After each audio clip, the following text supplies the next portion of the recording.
and welcome to the Pearl City Neighborhood Board number 21, our regular board meeting. This is our last meeting of the year. We'll be in recess next month. And what I'd like to do first is our board would like to wish everybody a really nice Thanksgiving with family and friends. I figured I'd do it at the beginning of the meeting because usually at the end of the meeting, we filter down on people. But we want to wish you a safe holiday. Take care. And we're going to go ahead and right now we're going to start off with the Pledge of Allegiance with Cub Scout Pack number 75 and Cub Master Jansen Lim. Thank you.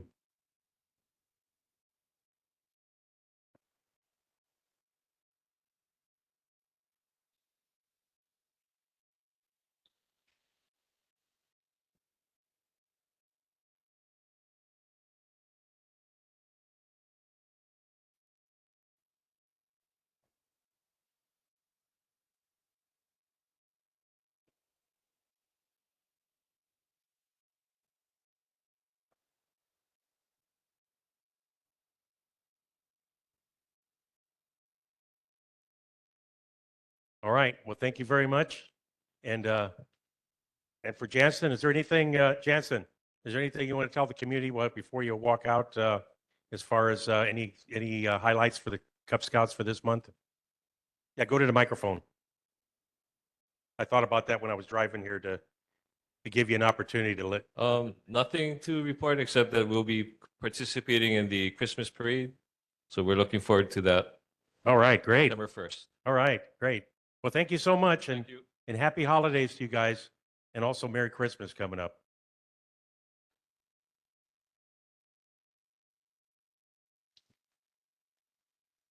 Okay, before we get going, I just want to give you our policy here, the rules for speaking. Anyone wishing to speak is asked to open the list of participants and click raise hand icon by their name. When recognized by the chair, address comments to the chair. Remarks should not exceed 3 minutes. Please cancel raised hand icon after speaking. For those all virtual. Presentations must be kept to 10 minutes, and chat box can be used to ask simple questions to our neighborhood assistant. Board members are required to keep their video on active during the board meeting. The board may take action on any agenda item as required by the state sunshine law. Specific issues not noted on agenda cannot be voted on unless added to the agenda. Board actions such as draft resolutions and outgoing letters will be posted for the public on Google Drive. Okay. Everybody hopefully signed in when you came in. This is for public record. And right now we're going to do roll call. Make sure we have quorum. Kekuni Agard, Rodney Awong, Charmaine Duran. Here. Our vice chair, Guy Inouye. Here. Our treasurer, Brendan Lee. Is not here. Heidi Weber. Lawrence Muzano. Dan Smith. Nathan Taguchi. Here. All right, Nate. Okay. Tony Valesco. Right here. Okay, great. And myself, Larry Veray. And we have quorum. Okay, first up, our public safety reports. We've got Honolulu Fire Department from the Wild Station here. Welcome, gentlemen.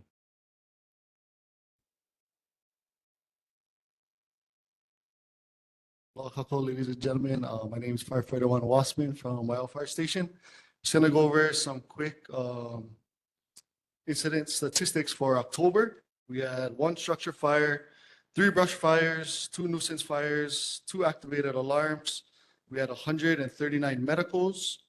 We had 2 motor vehicle collisions involving pedestrians, 11 motor vehicle crashes, and 2 hazardous materials incidents. And this month, our fire safety tip, we're gonna do kitchen and cooking safety. Cooking is the leading cause of home fires. Protect yourself, your family, and your neighborhood by practicing these prevention tips. And you can find this information and other resources at fire.honolulu.gov. So some of the tips we have today are stay in the kitchen where you're cooking. Do not leave cooking unattended. If you must leave the kitchen, make sure you turn off the stove. Keep items such as oven mitts, wooden utensils, towels, etc. away from the stove top, even when the stove is off. Never store items on top of the stove or cooktop and inside the oven. Make sure you keep a lid nearby to smother small grease fires. Smother the fire by sliding a lid over the pan and turning the stove off. Only plug one heat-producing appliance such as a coffee maker, toaster, etc. into one outlet at a time and create a 3-foot child and pet-free zone around your cooking area. That's it for this month. Happy Thanksgiving. Any questions?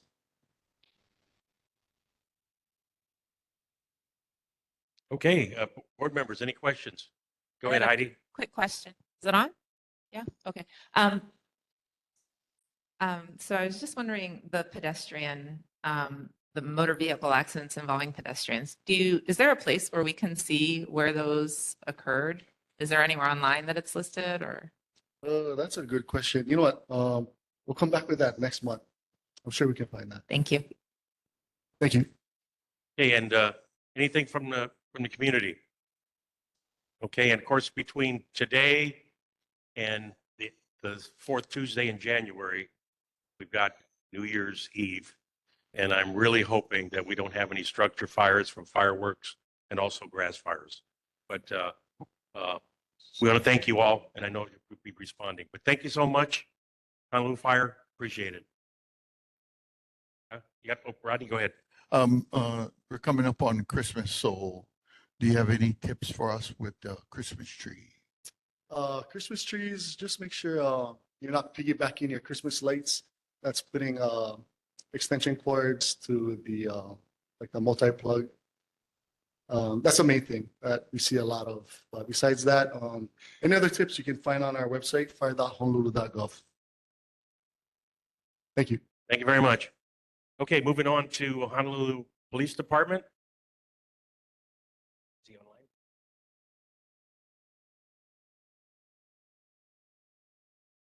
Is HPD online? Maybe coming in late. Okay, we'll go ahead and move on. Okay, we don't have any presentations tonight, so that cuts some time out for our meeting. Public testimony. So for the community, you have 3 minutes. If there's anything you'd like to address to the board, and also we have some officials here and some online. If you have a community complaint in some way, please come right up to the microphone and tell us what your issue is. Is there anybody? All right. And it has to do with pigs. I'm glad you brought up the accidents, Heidi, because I asked HPD a few months ago about that in regards to tracking accidents, because it's all about Komamai again and those pigs. And so I understand we're talking about budgets for this coming year. This issue has been brought up several times, and last time we talked about it, it was all about maybe getting a private donation to pay for the signs, hanging them. We did. We got a private donor. They hung the signs, and it's gone. Now we're looking for more support from the board, from legislators, whatever, like, because we tried it on our own. We need more help. Can you Thank you. identify yourself for the record? Oh, yeah, Tom, Palisades. Yeah, so Tom, the sign's gonna go up higher. And you know those two signs you had? Yeah. There's 2 teenagers right now that have it in their bedroom. Sure. But it's, I've lived up there for nearly 6 years now, and it's every other month there's a pig accident. I'm grateful they finally fixed the guardrails. That took a while, but let's get some pig signs and those speed bumps. Okay, well, let me, I'll see if I could get somebody to donate for that. But we got to get them back up and they need to be mounted higher. Got Okay. bad news, sorry. My last meeting with you guys, Where you headed? got priced out of Palisades. Sorry to hear that. Moving to Waiau?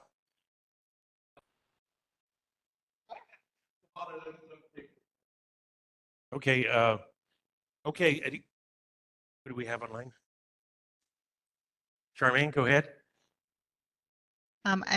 I heard him say that this is last meeting. I wanted to just say thank you for following this issue for over a year now, and for helping to get the guardrail and for caring about Palisades.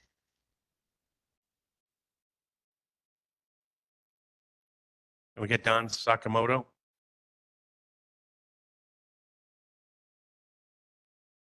Donald? Good evening, Chair.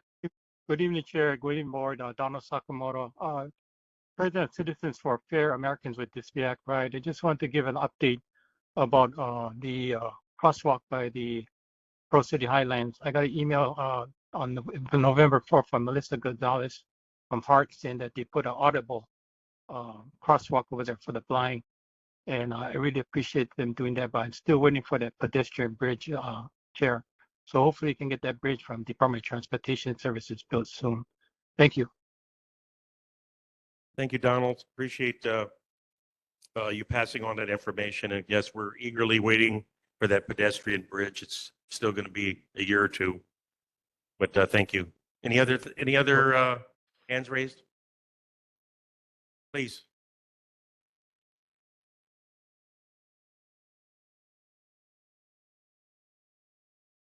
Aloha, my name is Kiahi Schmidt. I reside at Maiha Circle. It's not really Momilani or not really Palisades, but we're right across of the three crosses on the Momai and Waimana home. But anyways, I have a total of maybe 74 homes in our circle. And I started a neighborhood security watch since 1996. So it's been ongoing, but now because of COVID, everything kind of slowed down. When there's something happening in our neighborhood, I usually put a sign up and that's how all the neighbors know. But one of the concerns I had was speeding in our block. I would have to put the rubbish can on the road. Sometimes I forget it's the wrong day or whatever, and that's the only way I get them to stop. I did a sign waving in the block because for me, like, I know other people have autistic childs, yeah. But like for me, I have my grandson, so I gotta look out more for him because nobody else is gonna look out for him. And I don't disclose, that's something like I'm still learning to accept it, but there is a lot of challenges for them. So I wanted to make it more safe in the community where I could get signs up and like maybe put maybe not speed bumps because a lot of my neighbors are not into that, but maybe like, I know it won't make that much of a difference, but those rumbling strips maybe, and then check on the lighting because I know our lighting is very dim in that area. If someone could come out and check, but it's just mainly to keep the newer generations safe because it's way worse than what it was when I was growing up. So, and Heidi is one of my neighbors and I was surprised to see her here. So we had we have a halfway house in our neighborhood. Another thing, I don't know exactly what it is. I never went to try and ask, but if somebody's wearing an ankle bracelet walking around, that means they must have did something. So I was going to ask her one day, but I don't know how to, hey, how can we get your one bracelet on? I don't know what she did, but a lot of people are saying, they've been quiet in the neighborhood so far. But what happens if somebody gets hurt? They always say, oh, that's the good neighbor. Oh, but they're so nice. That's what they say about all the criminals nowadays. I'm looking out for my community and I'm here to stay. So I'm Kiahi and I hope you guys remember that name because it'll keep coming up until changes are made. And I'm gonna stand firm in what I believe in the community. Okay. Well, And Charmaine has helped me quite a bit also. I'm going to put her on right now Yes. because she's ready to jump on this subject. Thank her. Charmaine? I was going to ask her to repeat this street, but actually I know the street, so it's okay. Yes. I will make sure to add it. I'll try to add it, the traffic 'cause safety I think calming. Yes, Yeah, I got it's, it. I guess their application or something is expiring in 125. So, Okay, but thank you so much for hearing me. I'm glad, you came out and you heard my voice. And I think all of you guys hear our voice, it's just how loud we have to be. Apparently I didn't have to be that loud. She heard me on Facebook. I deeply appreciate her for being there. I've never met her. She took the time to help and find out who the people were, and it's just a mess. I'm just trying to clean up the community before it gets worse. We'll continue to work on that one too. Okay, thank you so much, but thank you for hearing me out and glad to meet all of you. And so remember, I'm Kiahi. You'll see me, I'll try and be more out there, but I have challenging disability issues myself, as Heidi knows. because I've been kind of in the background, but I'm trying my best to get back to where I was. But thank you. Well, Kiai, let's start a dialogue with you and I and with Charmaine. I do want to help you with try to get that sign that you asked for. I just need to draft a letter and get that in. But before you leave, we need your contact info. There's somebody already requested that in chat that they wanted your contact info. Okay. But I need your email before you walk out of here today, Okay, I will Okay. give it to you. and then we're going to help you. Thank you so much. Okay, thank you. Anybody else? Nobody else has anything? All right. It's not the end of the year yet. We got time to work some of these, especially when it's about Colette. picket fighting. Colette from down the road. The problem on, is that street? Ho'omai, it's worse. They're speeding because we're on this side ready to turn into the back lot to drop off our kids. And the guys are passing us, which it's okay. You want to pass us, okay, but you still have to stay within a reasonable speed because the kids are crossing the street on the crosswalk by themselves. They don't even have an adult passing with them. So that hasn't changed. It's, the people are just zooming down.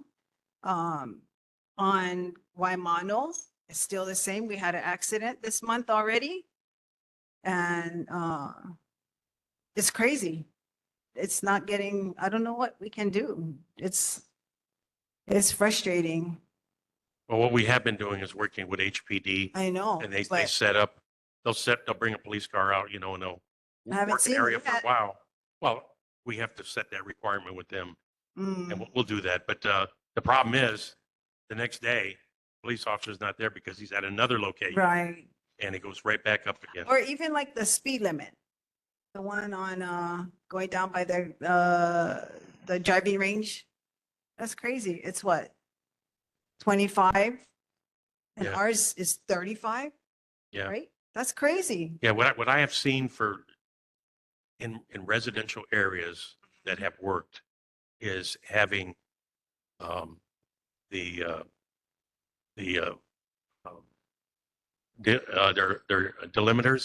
delineators. You stick them on the asphalt, and it's like a little plastic piece that's up, and you got to drive through that, narrow it down to slow you down so you don't scratch your car. They did that up in Halava, and then they also added the speed bumps. That works, and then plus when you have roundabouts, those work as well. We need creativity because we don't have enough police officers to work the problem, and everybody is just speeding. Right. And I think what it is they think, well, what's the chance of me getting a ticket? But they don't understand is that moment, the time that they need to stop. They don't have the braking distance. This one right here. We should have a roundabout over here. I walk every day and they don't stop. They just go right Yeah. through the stop Our sign. meeting's not over yet, so we're all witness to see what's happening here. Yeah, Oh, it's crazy. We've got at least 3 disturbances coming up here in the next hour. It Mhm. happens every meeting. And then by Calvary, Yes. so we almost got hit. We were turning left into Newtown and people are going around. They have no patience. They just go around and we were turning left and the car just came, whoop, almost hit us. And then there was a car at that traffic light coming out of Newtown. Yeah. And before you leave, please give us make sure we have your information so I can correspond with you. It's fine. Thank you. All right. If there are no other public concern, go ahead, Rodney.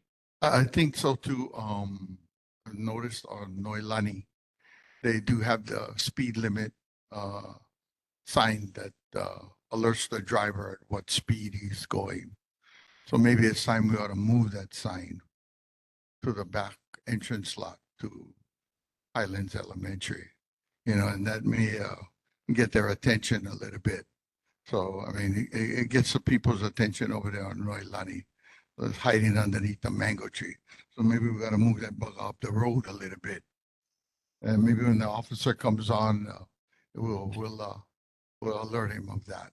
Because I know when we had the alert from the Baptist church for the crosswalk over there by Highlands Intermediate, officer was there that day and catching them like flies when they were coming down around that corner. So yeah, so maybe we gotta move that sign. I think it's wore out, it's welcome, but you know, it's used. So we move them one street up and we see what happens. Okay, any other questions? Okay, seeing none, Hey, we're gonna Larry, move on. Larry, H- I'm here, Larry. Okay. HPD, sorry. Yeah, I We have logged on Sergeant Glenn late. Iwasaki here. Yeah, All right, do you want me to welcome. read the report real quick? Yeah, do your Maybe- report, and I don't know when you connected, but hopefully you got I a chance to caught- hear some of the complaints. Yeah, I did catch the Newtown driving range coming down. We just did a speed enforcement over there, I know, recently. I don't have the stats offhand, but can I do my reported incidents report real quick? Yeah, please. Yeah, so October 2024, 10 motor vehicle thefts. There were 6 burglaries compared to 5 last month. There was 29 thefts compared to 27 last month, and 7 car break-ins compared to 6 last month. And the safety tip of the month is do not leave any items in your car where others can see them. Valuable items such as your laptop, phone, purse should never be left in the front or back seat of your vehicle while vehicle is parked or unattended. And that's the reported incident report that I have. And was there any other I can just jot it down real quick. Speeding complaints in before I logged in. Yeah, before you logged in, besides speeding, we had well, actually speeding on a number of streets. What else was there? Anything else? Was there?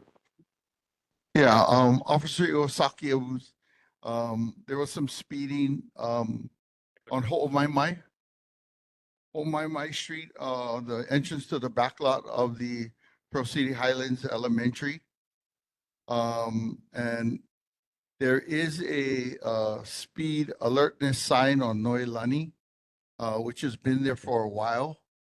So they're kind of looking for some solutions to slow down the vehicles as they come by during school hours.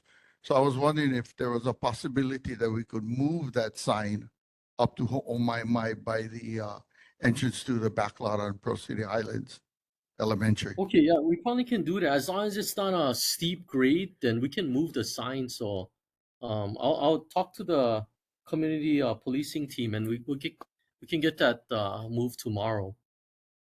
Okay, Yeah, and what is it a steep grade over there? No. Okay, what was the Palisades street?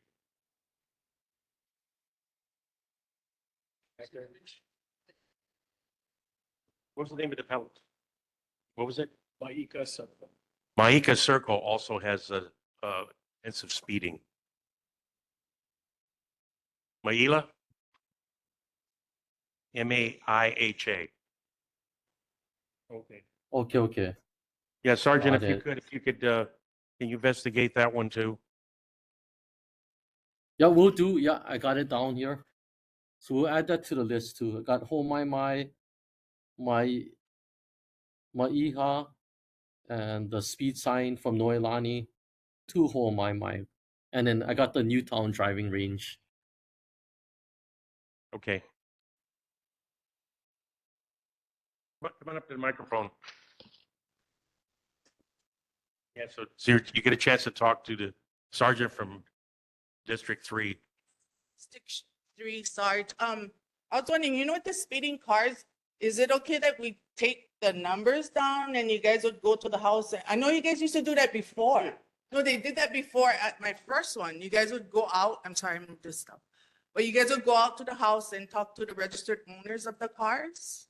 Like you guys get time. I know you guys don't, but this is something that I'm willing to go, but I don't know, how people nowadays, you don't know what they're going to pull on you, but to get them to stop, I even held a sign outside my block in my circle and waved to like maybe 8 cars, but it's going to make a difference, I think. But I know HPD has a lot of stuff going on right now, but I don't know what else to do with that part. I mean, I'm willing to take down the license plate and show you the houses because my sign waving, I don't think it did much because they're still speeding. Yeah, if you take down the license plate, you can, I guess the easiest way is to, if you could list it and bring it down to the Pro City Police Station, and you can make it attention Lieutenant Iwasaki. That way I'll get it, and then I can give it over to the community policing team, and then they can take care of that as well. We cannot cite them, but we can, we can give them a warning or send them a letter. Yeah, so I know the traffic division used to do that as well in the past, so. Yeah, yeah, and then, yeah, you guys are awesome with that. All we gotta do is let you guys know. But I have the Yeah. CPT number. I think Alyssa is okay. in that. Alyssa's there, yeah. Alyssa's Yeah. great, yeah. And Kelly Makanani came back as well, so he's great as Makanani. well. He's Oh, yeah, I remember he's him. he's the acting sergeant now, so you can also reach out to Kelly as well. Yeah, because I started with Arlene Apuna and Kathy. Yes. And Bev and Mark Angot. Those are like old timers. Miss those guys. Those are the old days. Yeah. Yep. But thank you so much. Thank you so much Okay, for thank you. listening. Thank Okay, you. Charmaine, you want to, you got a comment, and then we'll have another resident. Senator Iwasaki, this is Mrs. Lee. I've talked to you at the town hall meeting when they had it at Pro Ridge, and I've talked to you here at the Pro City meeting here. What is the status of the illegal boat that's parked on 2177 Alpaca Street? It is not hitched at all. My husband is blind and is a disabled veteran, and I have not allowed him out because of the dangerous situation. They also had some bed mattresses a few weeks ago that's blocking the sidewalk. And I just received an email or a text from Council Member Okimoto. She said that they've been monitoring it and the police department has found no violations at all. But the boat is not hitched to the truck like it's supposed to. Can you tell me what the status is? Yeah, you know what? I did, after I spoke to you at the town hall meeting, I did send the officers up there. So they supposedly talked to the owner of that boat.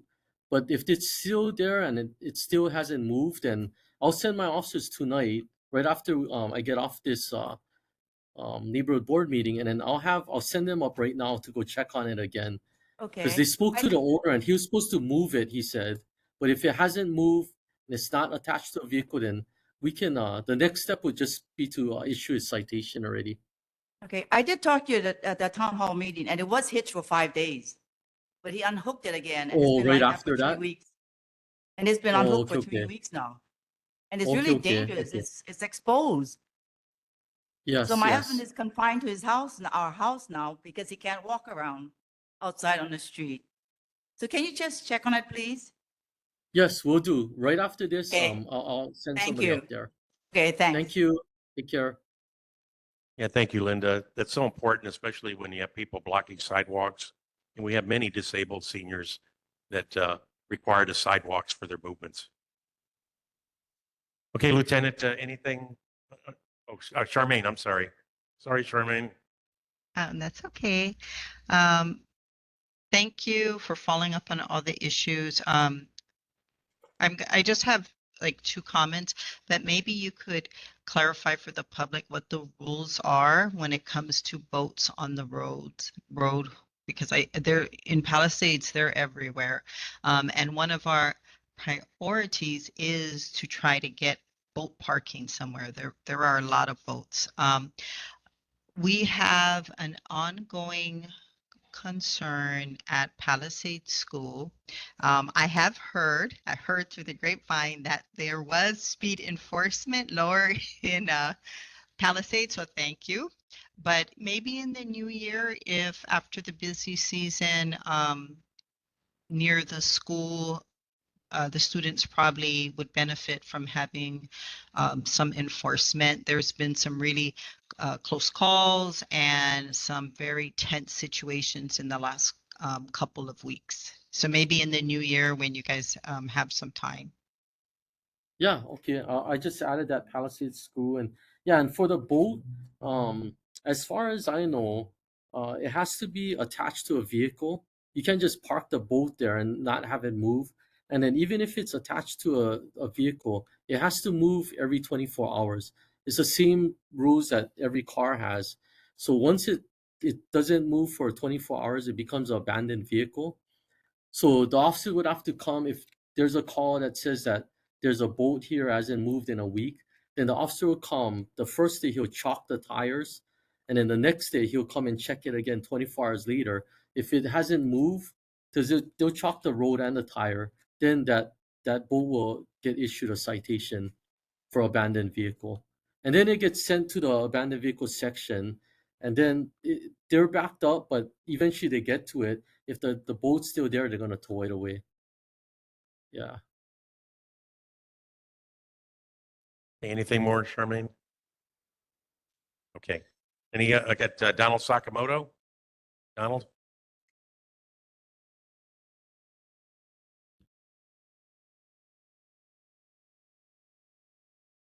Donald, we can't hear you. Yeah, Chair, thank you. Donald Sakamoto, thank you, Officer, for your report. As a resident on the Winterside and County Neighbor Board at large member, we've been having issues with loud motorcycles coming from from the west side from H3. Do you folks have jurisdiction on H3 to patrol and enforce citations for these speedy motorcycles and vehicles that come over to our side? Because they normally happen usually on the weekends, like 12 o'clock in the morning, about 2 o'clock in the morning. So I just want to know if you have any enforcement on the H3 or jurisdiction on that side. Yeah, we have enforcement. We have jurisdiction up to the tunnels, and then after that is District 4 if it's on the Kaneohe side. But then we do have enforcement H3, and then as well as the solo bikes too. I know the solo bikes are always on the H3 as well. So you said but in the late night hours, like it's like midnight to 2 a.m. Sometimes they come about 9:30 and they go, and I can tolerate that, but the other residents have said that after midnight, it's like 6 or 7, several motorcycles going back and forth. I call 911 and they said, which way they're going? I said, they're going back to Halava on the west side. So I just wanted to know if my calls are your district. Yeah. Yeah, it is. Yeah, so if it's weekend, I know got auto racers, so weekend, I'll put somebody out there on the H3 to monitor that motorcycle situation. Yeah, I do hear them and see them as well. So yeah, so weekends, yeah. Our District 4 is very short-handed, our Major Paiva. So we appreciate whatever District 3 can help out. Thank you. Yeah, thank you. All right. Thank you, Donald. Guy? Yeah, Officer Iwasaki, one of the most interesting things I see in the IAEA Pro City corridor on the H1 westbound is motorcycles driving right in the middle between lanes, and they're going pretty fast. Like today, I think I was going maybe about 20, 25 miles an hour, and somebody just ripped right by me. It must have been going at least 35 to 40 between cars. I don't know how you would enforce that one because, by the time you call 911 or whatever like that, they're gone. Like they're at least half a mile, 3/4 of a mile away.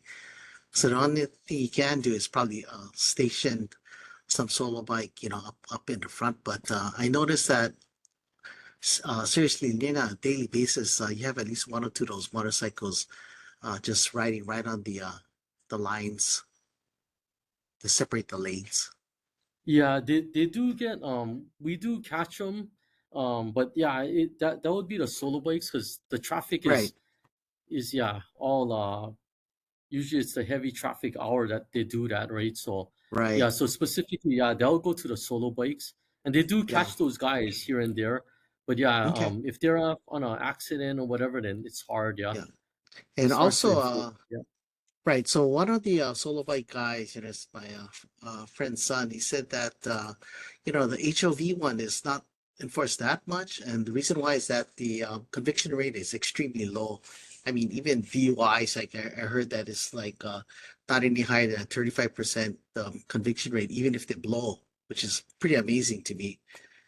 And but I would say that the corridor, from the on-ramp Pro City all the way to let's see, Halava Stadium area, I would say more than 90% of the vehicles are single riders. I used to see a lot of solo bike um, officers, catch them and they're under the overpass by AEA giving a ticket. And I'm assuming that that's probably HOV violation. But lately, I haven't seen any of those in the past, I don't know, several years.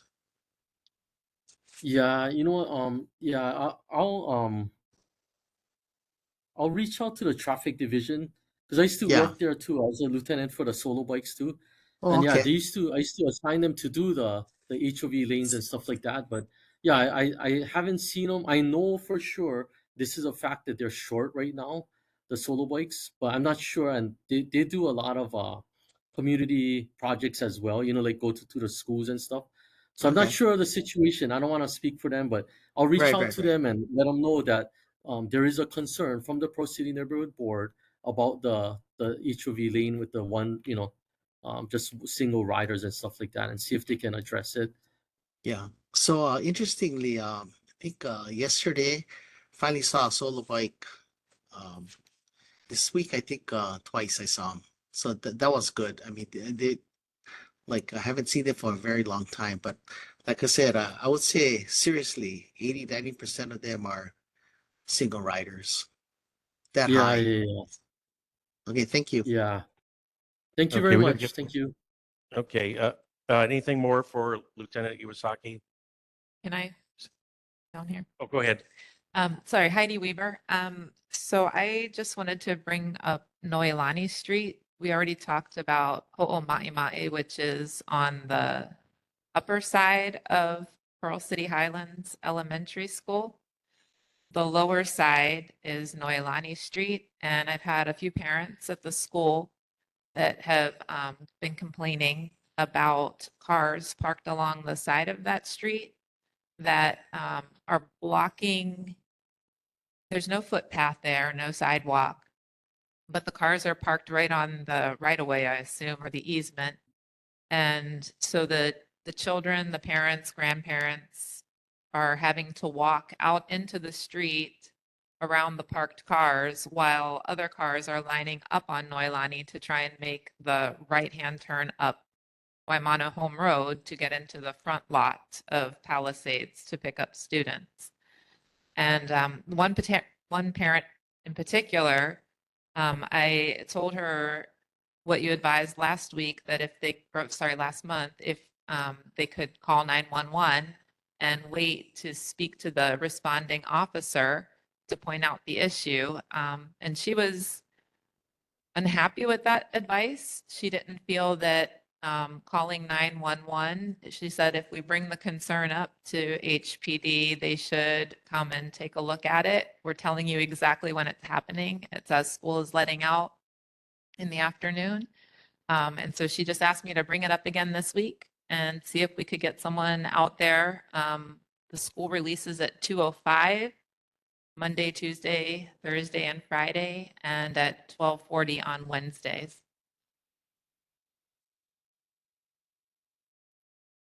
Okay, I just wrote it down. So we're having our district meeting on Friday, so I'll bring it up to the day watch lieutenant, and then yeah, because I know we did enforcement on that and we cited some of the vehicles because I got the report back. But yeah, it's not every day, right? It's the days that they do the special enforcement. So yeah, but I'll talk to the day watch lieutenant, and then if the units are available, I'll send them up there 2:05 and 12:40 on Wednesdays, right? That's correct. Yeah, Thank you. okay, I got it. Thank you. So Heidi, let's hold that thought. Let's work together on that. I think if a sign was installed there, no parking at these specific times where the kids are transiting through there and also the families are lining up to pick up their kids, no parking there, that'll help HPD to be able to enforce at those specific times. Okay, thank you. All right, we got to get moving on. Lieutenant, thank you so much. We wish HPD happy Thanksgiving and Merry Christmas to you guys. Same to you. Thanks, Larry. Thank you. Okay, moving on.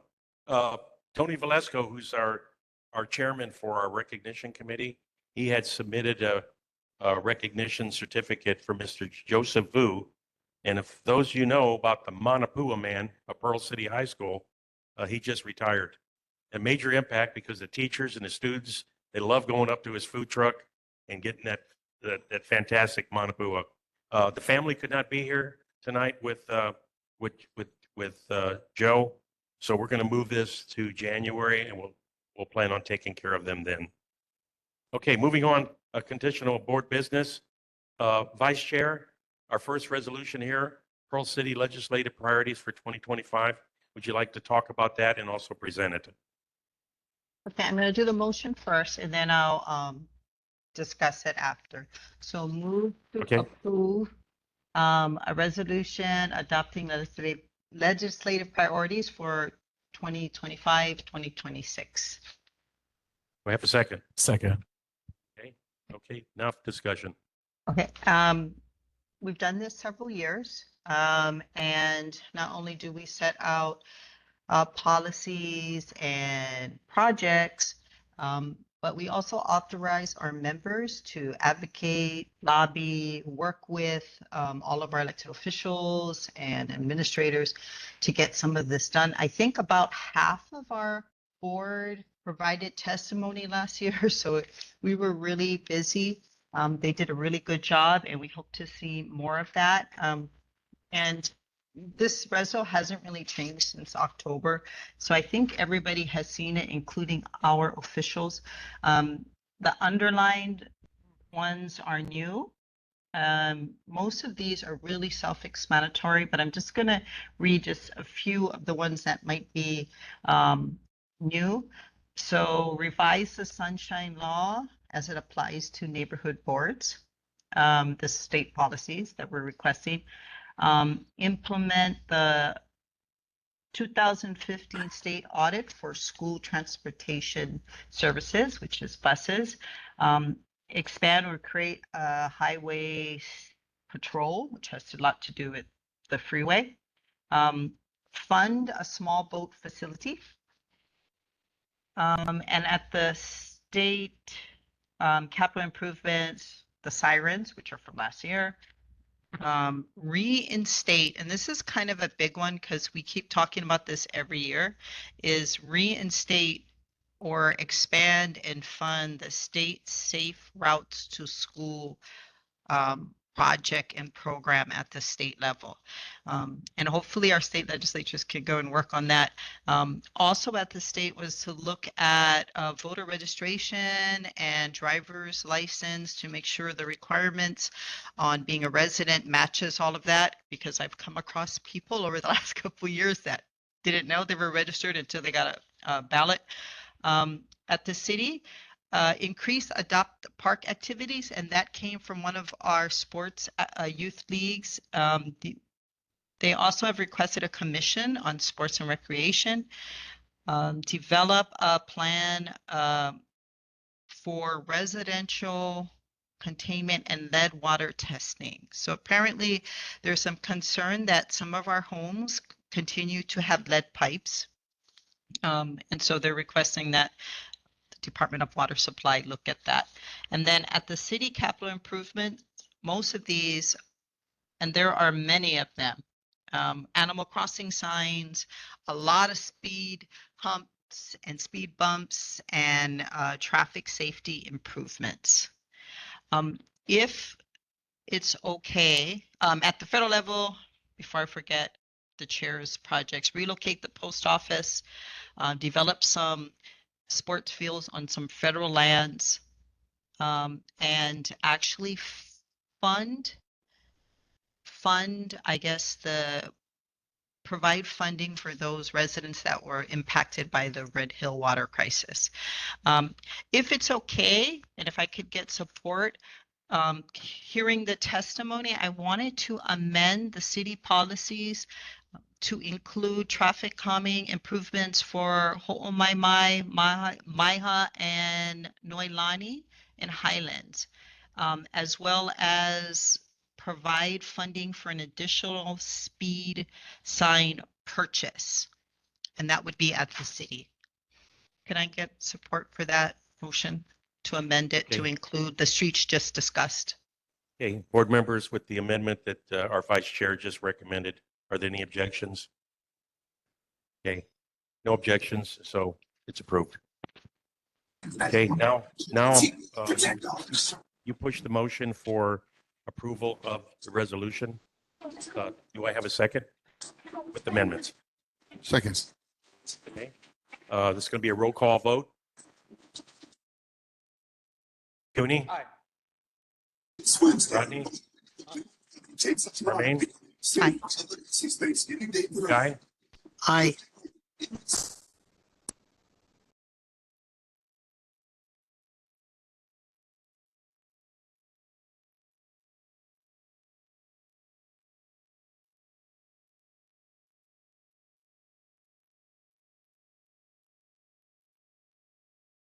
Hold.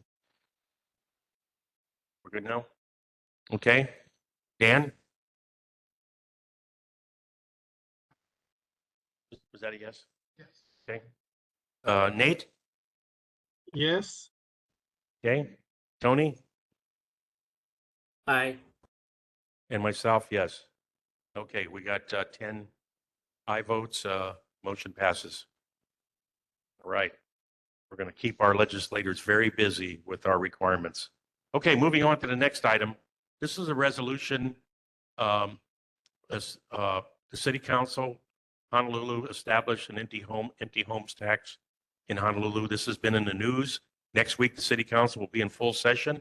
They're going to vote on this. So we wanted to go on record in partnership. But Rodney, could you please present the resolution?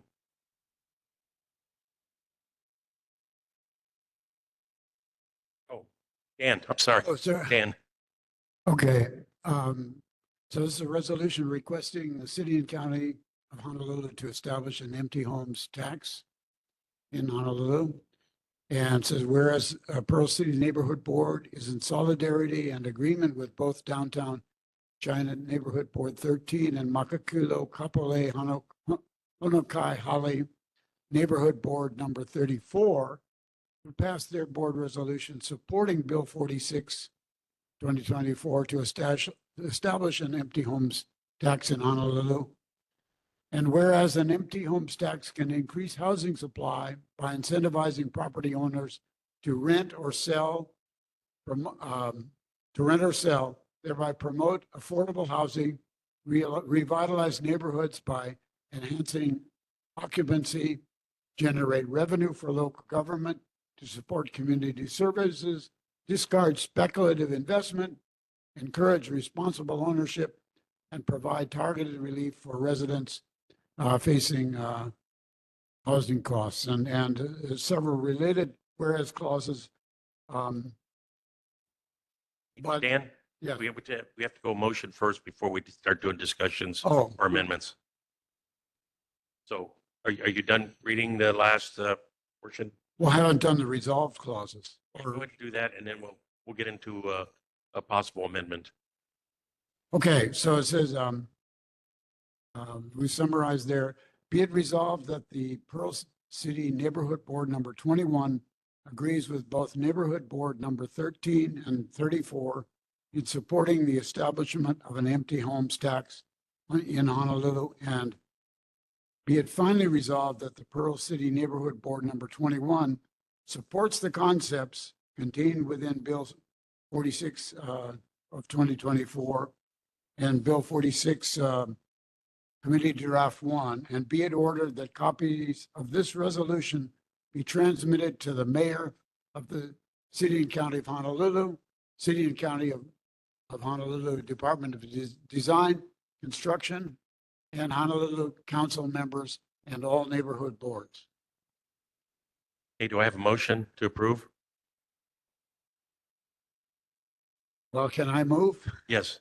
I so move. Okay, do I have a second? Second. Okay, that was Nate? No, who was that? Oh, Charmaine? Okay, now we'll go into discussion. Dan, you have a comment, possible amendment, and if you could tell me what that amendment would be. No, I'm happy with the language that because it talks about the concept. So there are maybe some details to be negotiated, but I think supporting the concept is a good move. Okay, so can I, I have Can I get a- amendment. go ahead? Can we please amend this resolution to reflect the version 2 that is on the Google Drive that was sent via the link? And all it does is make formatting changes. There's no substantial changes, but that's why I sent the link out last week to make sure we're all working off of the right drafts. Okay, thanks for the catch, Charmaine. I could not print off Google Drive, so I took it off of my file. I thought I compared them. I thought they looked the same. So thanks for the catch. So the approval will be with that amendment that Charmaine just mentioned. Okay, roll call vote. Cooney? Rodney? Charmaine? Aye. Guy? Aye. Heidi? Junior? Dan? Aye. Nate? Aye. Tony? Aye. And myself, aye. Okay, we got 10 ayes. Motion passes. Okay, the last one here. This is a creative resolution to help us try to quiet down Pearl City and to work with HPD to try to work on our parking issues. This resolution will be presented by Rodney. Rodney, go ahead. Okay. Requesting Honolulu Police Department empower their citizens community policing program to approve and train selected honorary volunteer citizens to issue violation tickets to enhance public safety and to improve the quality of life for their neighborhoods. Whereas the Pearl City Neighborhood Board number 21 and the Honolulu Police Department have received numerous complaints from our residents at neighborhood board meetings with complaints about loud noise disruptions from vehicle exhausts, backfires, and loud music.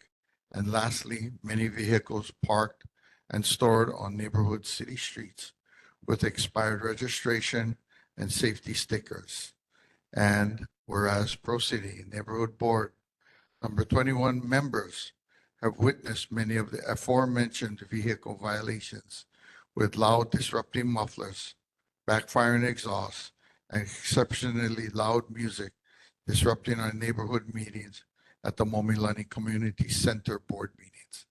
And whereas the problem with loud disruptive noise continues to get worse with complaints to HPD and our lawmakers with no solution to mitigate this problem that negatively impacts aloha and our community. And whereas individuals that break our laws just don't care and have the attitude to get in their face with loud mufflers and loud boombox noise and music negatively impacting our residents. And whereas our teachers and children attending both elementary and high school have to endure these bad actors driving by with loud bass boomboxes in their vehicles, disrupting the instruction and study of our educators and children in study with the sound penetrating wood and concrete buildings. And whereas our hospitals with so many elderly, babies and others disrupted by loud disruptive vehicle exhaust and loud music interfering with doctors, surgeries, and patients at rest. And whereas our neighborhoods that used to be quiet and are now disrupted with loud vehicle exhausts and loud music at all hours of the day, impacting our residents' peace, quiet, and rest. Oh, okay.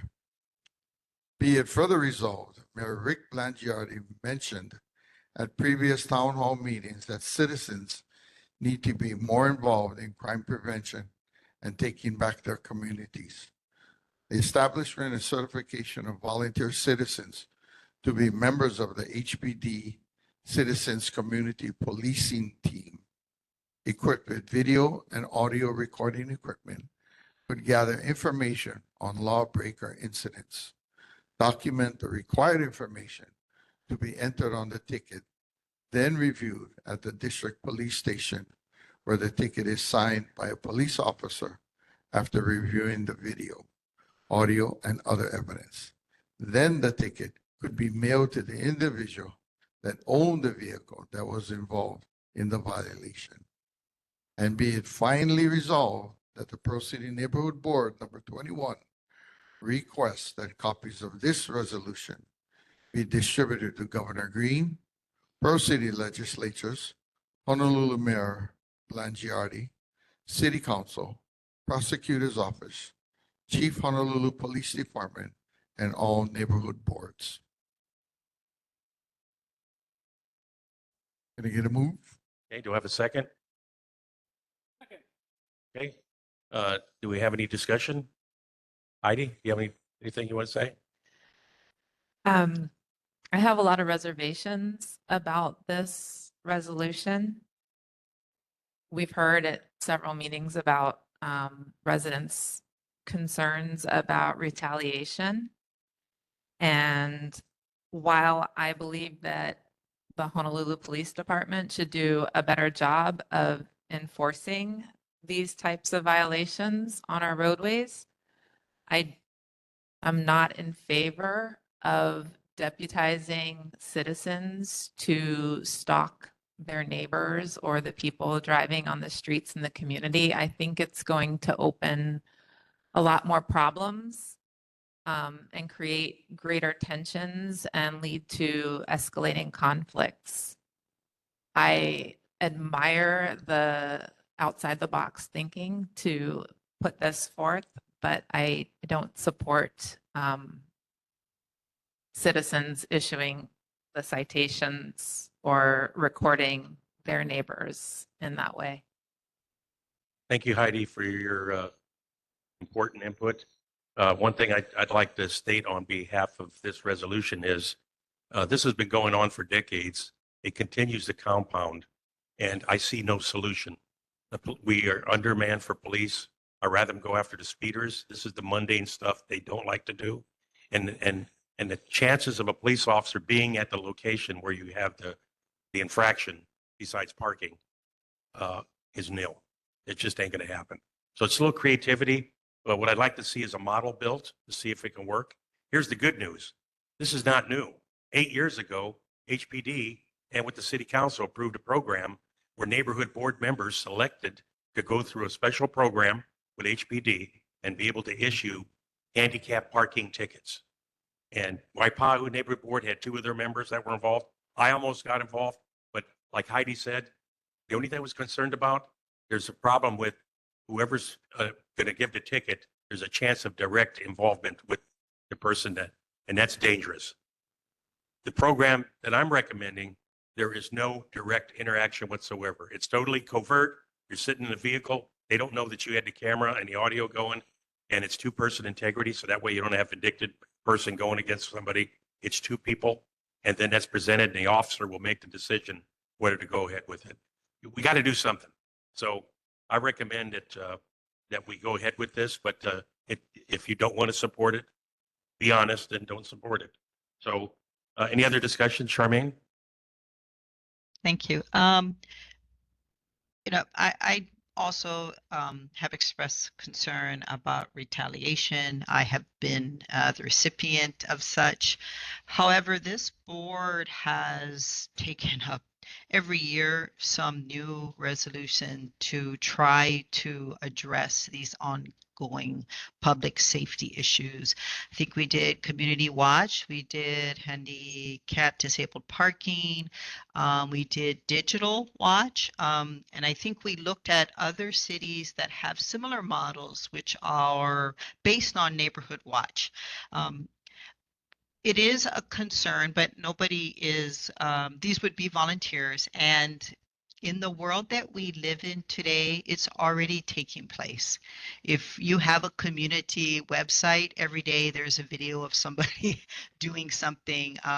And maybe some of those individuals, properly trained, might add to their community. But I think some of these are negotiation points and trying to emphasize what we think is a concern, and what will happen later depends on our leaders. So also in our priorities is creating highway patrol as well as increasing funding for community policing. So they all are kind of complementary. And I think New York and like LA already have programs where citizens can like record somebody, submit it, and the police go through like exercise to make sure it's valid. So thank you.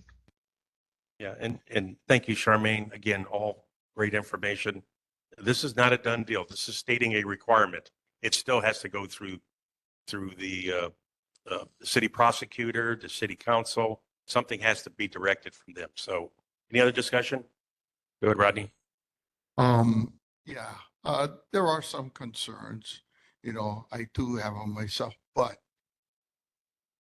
if we don't address it, then it'll keep going on and on and on.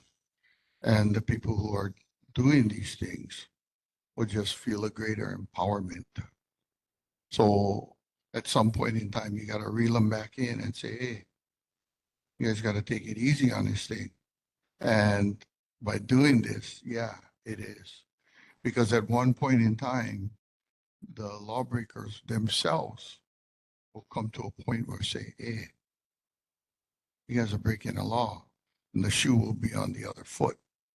So if anything that comes out of this, it'll be just a little word and say, hey, we're watching you. You got to watch what you're doing. You can't just go out there and freelance and break the law. And myself, you know, I'm a racer, but I race on a track.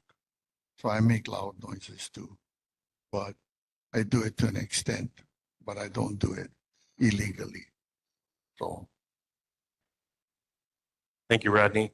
One thing I wanted to mention is that Eva Beach, Makakilo, and Kapolei Neighborhood Security Watch programs are interested in how we vote on this resolution tonight.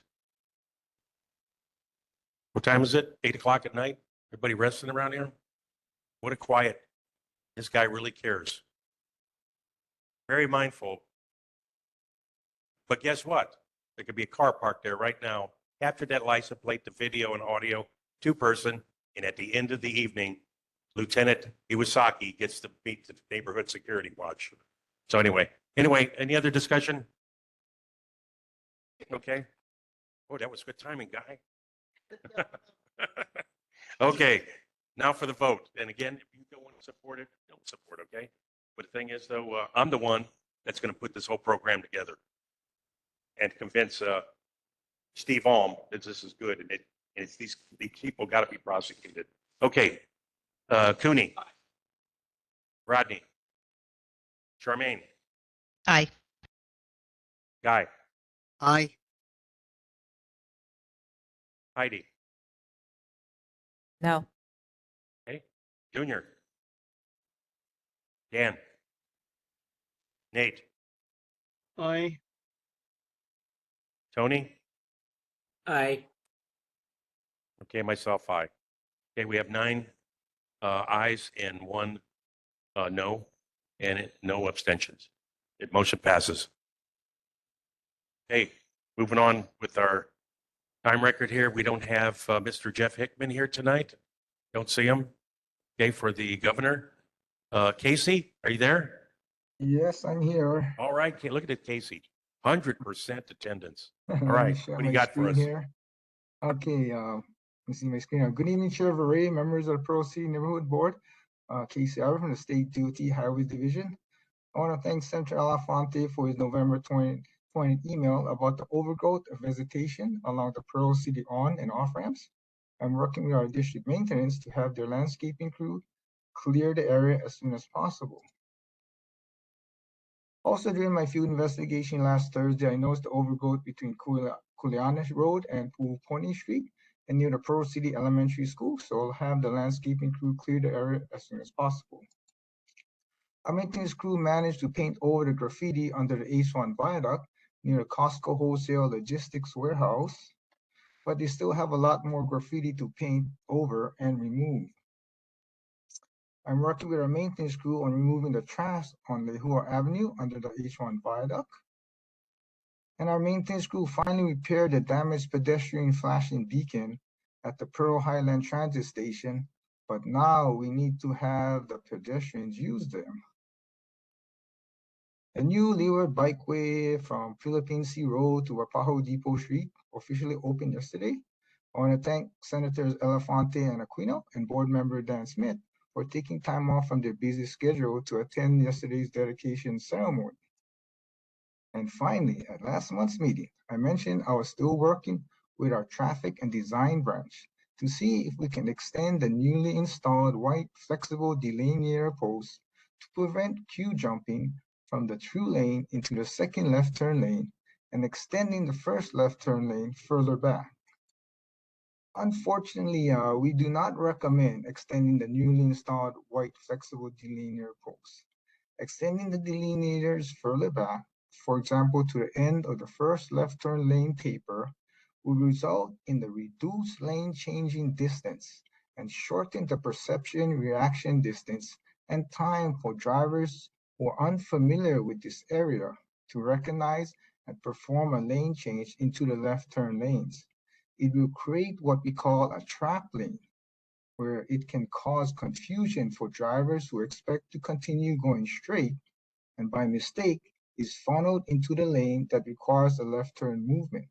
And it will prevent vehicles from entering the first left turn lane when the second left turn lane queues back to where it blocks the first left turn lane.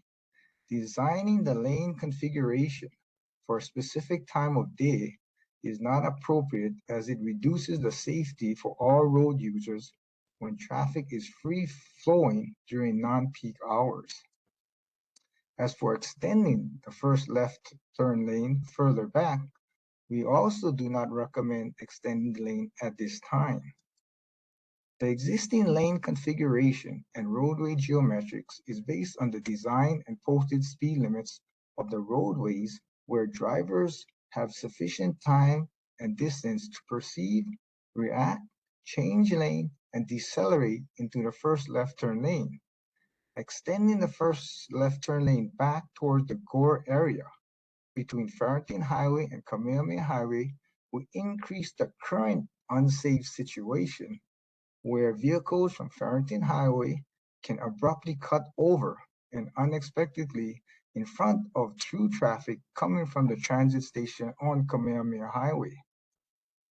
When the new signalized left turn lane at Koala Street becomes operational and we open the currently closed off-ramp known as H2R2, we need to consider the changes in traffic conditions where motorists may utilize the off-ramp and bypass the transit station to get to the first left turn lane at Acacia Road.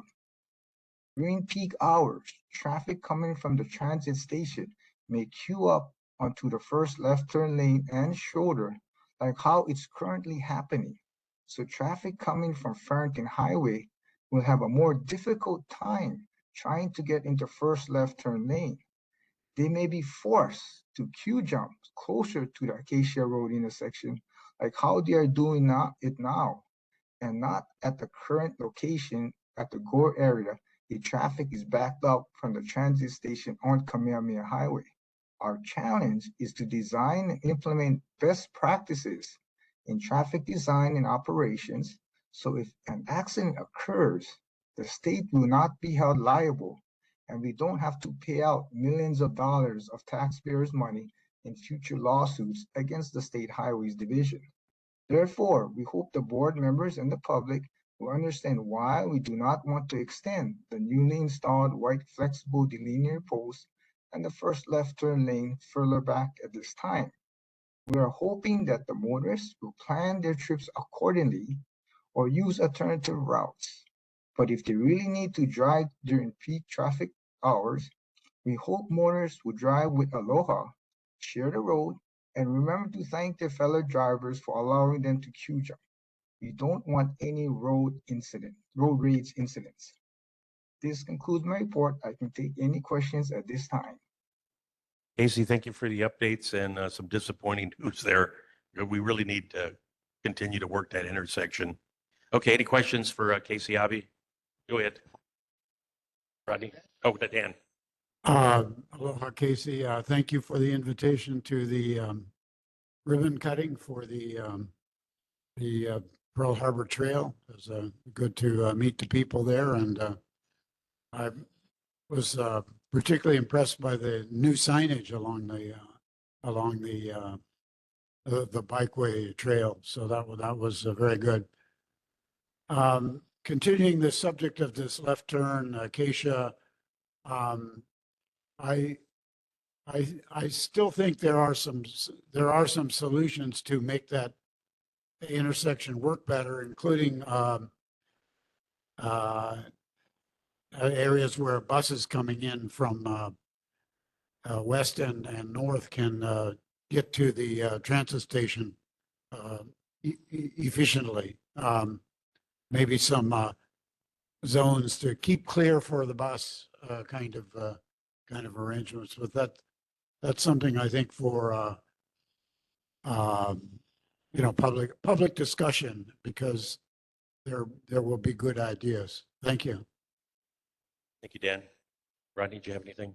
Yeah. Go ahead. Thanks, Casey. As usual, that left turn lane, it's a flip of the coin.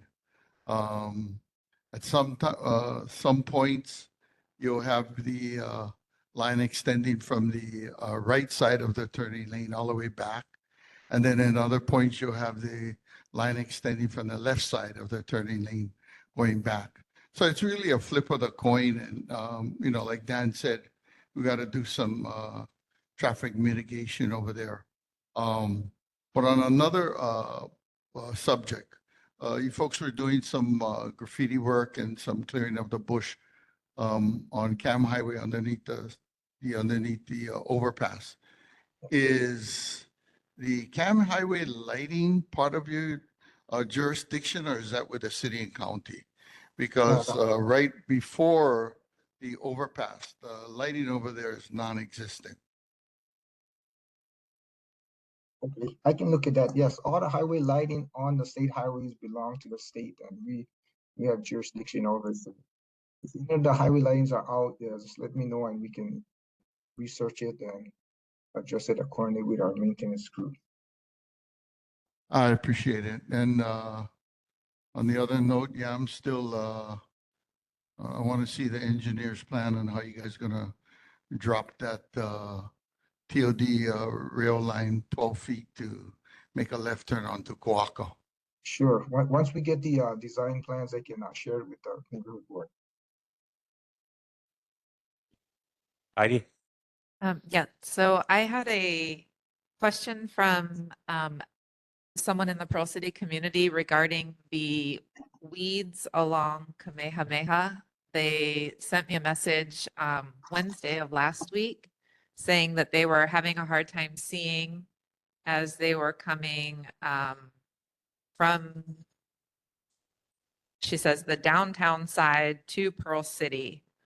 The right side is full of weeds, and it was causing problems with being able to see to make turns. She didn't give me an exact location, and perhaps the weeds have already been taken care of, but just calling it to your attention. Yeah, that's the eastbound on-ramp. Same thing happened to me. Yeah, Casey, that's the eastbound on-ramp from Mauna Loa Road, getting on H1. It's hard to see the vehicles that are going to come around the corner there where you got to merge. Okay, we'll look into that. Yeah, that's part of the on and off ramp. Okay. Hey, Charmaine? Thank you for always being at these meetings. We really appreciate it. For that turn lane, and thank you for putting up the street dividers between onto Koala. Why is it Koala? Acacia, in fronting Sam's Club. Do we know what's changed to cause that kind of backup? Before it used to be, like in the afternoon, but now it's kind of like the window of backup traffic over there is really large now. And so I was wondering, do we have any idea what changed? Pearl City hasn't really grown in population. So do we know what's going on? I think the locations, Sam's Club and, the new Walmart and all the shopping centers there. A lot of vehicles from Waipahu, Waipio, those areas, the motors are traveling in that direction to those shopping centers. That's what increasing the traffic. That's why we're hoping that the left turn lane, signalized left turn at Koala Street would help.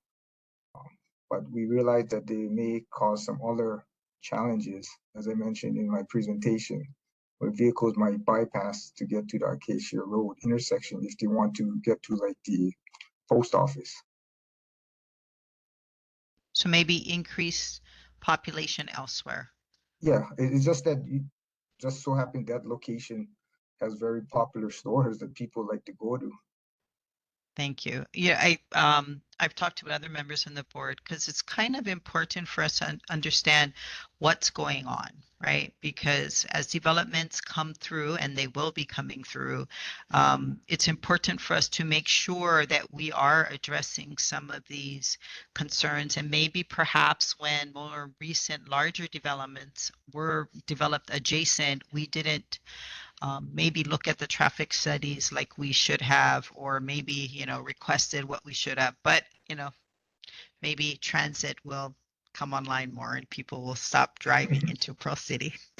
Thank you. Yes, yes, our proposed plan for addressing the Navahini H-Dot settlement will focus on alternative modes of transportation. And at that recent IAA Pro City transportation meeting, there was a concern about installing more sidewalks along areas along Cam Highway. They don't have sidewalks now. That we have to address and plan it in our future budget.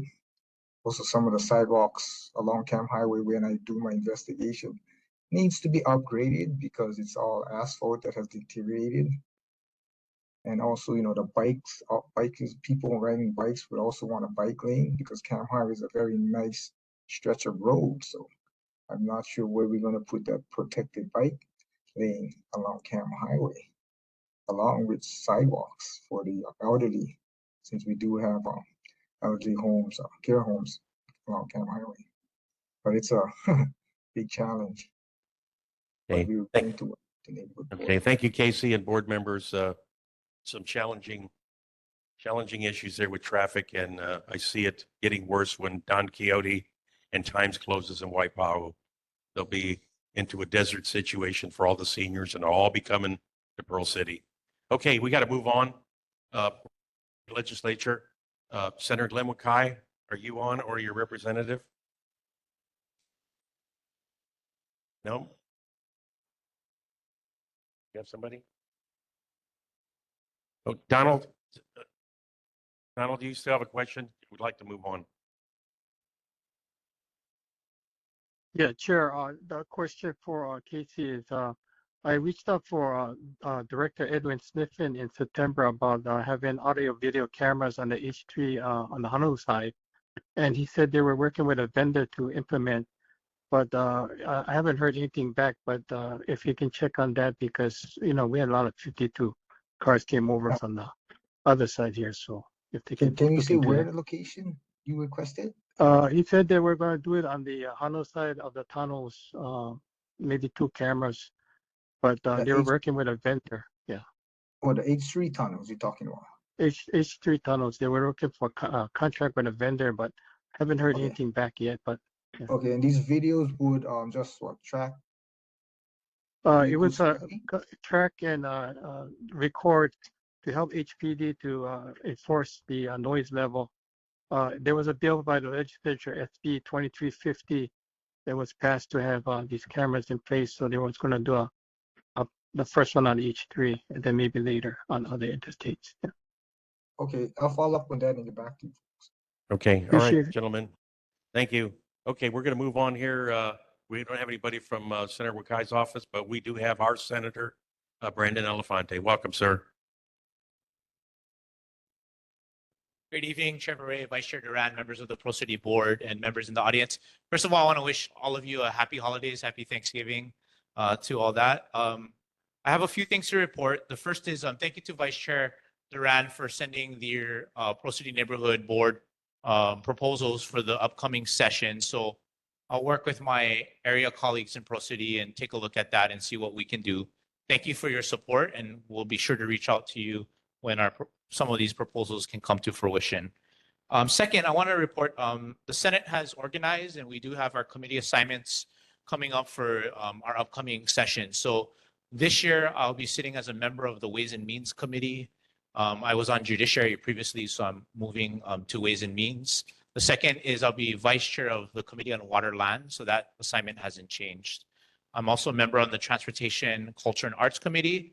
And then the last committee, I haven't changed the committee, but there's a change in terms of me going from vice chair to chair.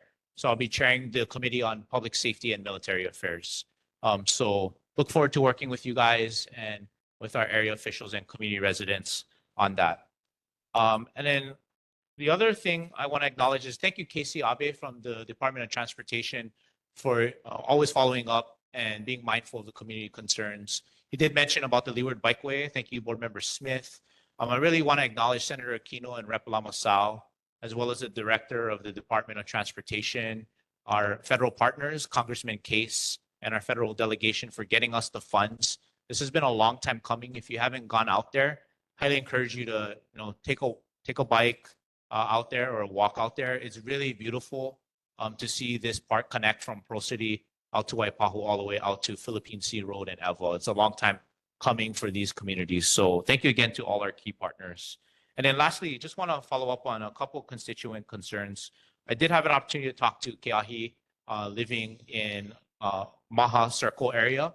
And so while there are city concerns, we'll work with the area council member as well as city agencies to see what we can do with neighborhood security watch signs and HPD. And then I think she also requested for another type of special sign. And I know we have Director Albano here as well. And then I know there was a question coming from some speeding areas, but in particular from Colette, I believe, in Newtown. We did get some calls this past weekend about speeding in that area off on the Hele. So we'll follow up with HPD on that. Thank you for coming here tonight and sharing the concerns. And thank you to you. We're going to miss all the best to you. I know you've been all.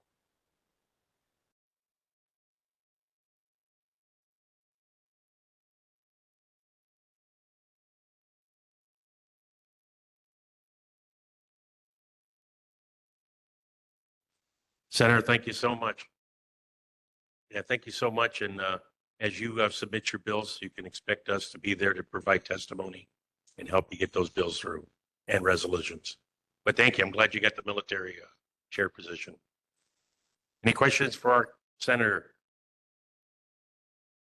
Okay, seeing none. Community, who we got? Charmaine. It's not a question. I just wanted to say thank you for always being here. We actually set the bar of attendance by you. So thank you very much for always being there. We really appreciate it. You're welcome. Absolutely. Thank you. All right, sir. I think we're good. And Rodney, do you have something? Yeah. Thanks once again, Mr. Elefante, for always, coming over here, taking a brunt from everybody, especially me. But so with the new bike lane open, my one question is security for the people of Hawaii and Waipahu area. Is there going to be any police presence going down that bikeway? Because from what I understand, that's a long run. Yeah. So it'll be open to homelessness. There is homeless folks that are in that area. When we went there for the opening yesterday, you could see there are some encampments. Some areas have different jurisdictions in terms of landowners. I haven't heard anything about a full-time security presence in that. However, that's something we can request with HPD and different agencies to patrol that area frequently. I think the really key in the long-term goal If you go down to the Pearl Harbor Trail or Leeward Bikeway or utilize some of these resources that other cities do have, is really activating the space, bringing community groups together, more people to it. People want to go there when they feel safe, and some parts may not feel that way for some folks. So that's the end goal that we want to get to, and hopefully we can achieve that with more activation of these unused spaces. Yep, you're welcome. Okay, any other questions? Seeing none? Thank you, sir. Thank you. Yeah, Merry Christmas to you. Okay, moving on to Senator Aquino. His representative is online, I believe. Aloha Chair, Vice Chair Duran, board members, Nathaniel representing Senator Aquino's office. Hello, Nate. Chair, I did send you the report this afternoon, and you let me know you got it, so thank you for that. But that's all I will be presenting today. Okay, well, thank you very much. We got the report, and happy holidays to you guys. Thank you. Okay, moving on. Representative Greg Takayama could not be here tonight. Do we have any representatives? Okay, seeing none, but we do have our representative Corey Chun here.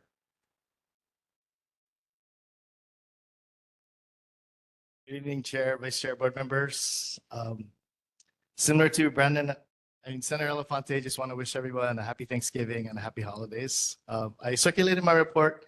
I've been listening to a lot of the conversations, and one of the things that came up at our town hall,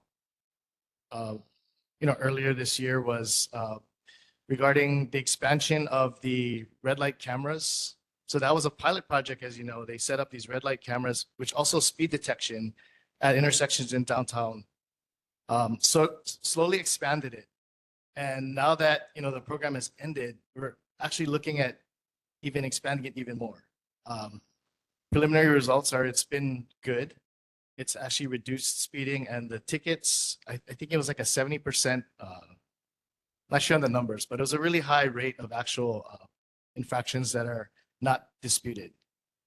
So hopefully we can get those in Pearl City. I know Chair Vare has been anxious to get some of these things in, really with the intent of helping HPD, because as these new technologies come online, right, we all know that HPD can't be everywhere. So if there are things we can do to lessen the burden on them so they can focus on the areas where we really need them to be, that's something I'd always advocate for. So hopefully in this next year, we can see where they're going to expand these red light cameras and maybe bring some out to the Pearl City area. I actually, other than that, I just wanted to say thank you for sharing the legislative priorities. You cover almost everything, so we're going to try to hit all the major ones, especially just brought up, like safe routes to school, and the other ones. So I'll be happy to work with my fellow colleagues. The one thing I appreciate since taking this job is Pearl City really has a really good delegation. We all work together, and we all try to find the common good and find solutions for the community. So with that, I'll take any questions. Well, thank you, Corey. Have you been assigned any committees yet?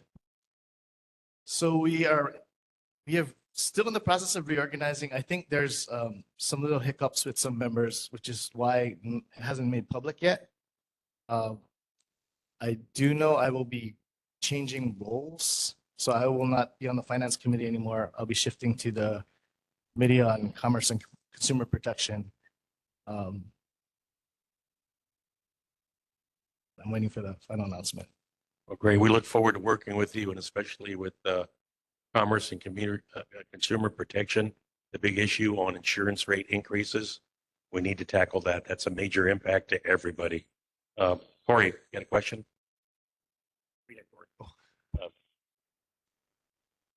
Rodney. No deferrals, okay? No deferring for next year. Get it done. And me and my partner over here still say that you guys should be working all year round. Okay, anybody online? Any questions for Representative Chun? Seeing none? Okay, no questions. Happy holidays. And thank you. You go, Corey. You killer. Okay. All right. And next one is Representative Trish LaChica. Aloha, good evening, Chair, Vice Chair, members. Can you hear me okay? We hear you loud and clear, and thank you so much for being in person because we're really looking forward to that meeting you got next week. Oh, yes. I'm about to drop it in the chat. Well, first of all, happy holidays to everybody, to the members. I mean, you guys really set the bar for just you're being so proactive, being so engaged with the community. So thank you all for you do. It's really a true reflection of your commitment to your community. So thank you for doing everything that you do. Congratulations also to my fellow Pearl City delegation in the state legislature for their re-election. Very, very happy to continue working with everybody.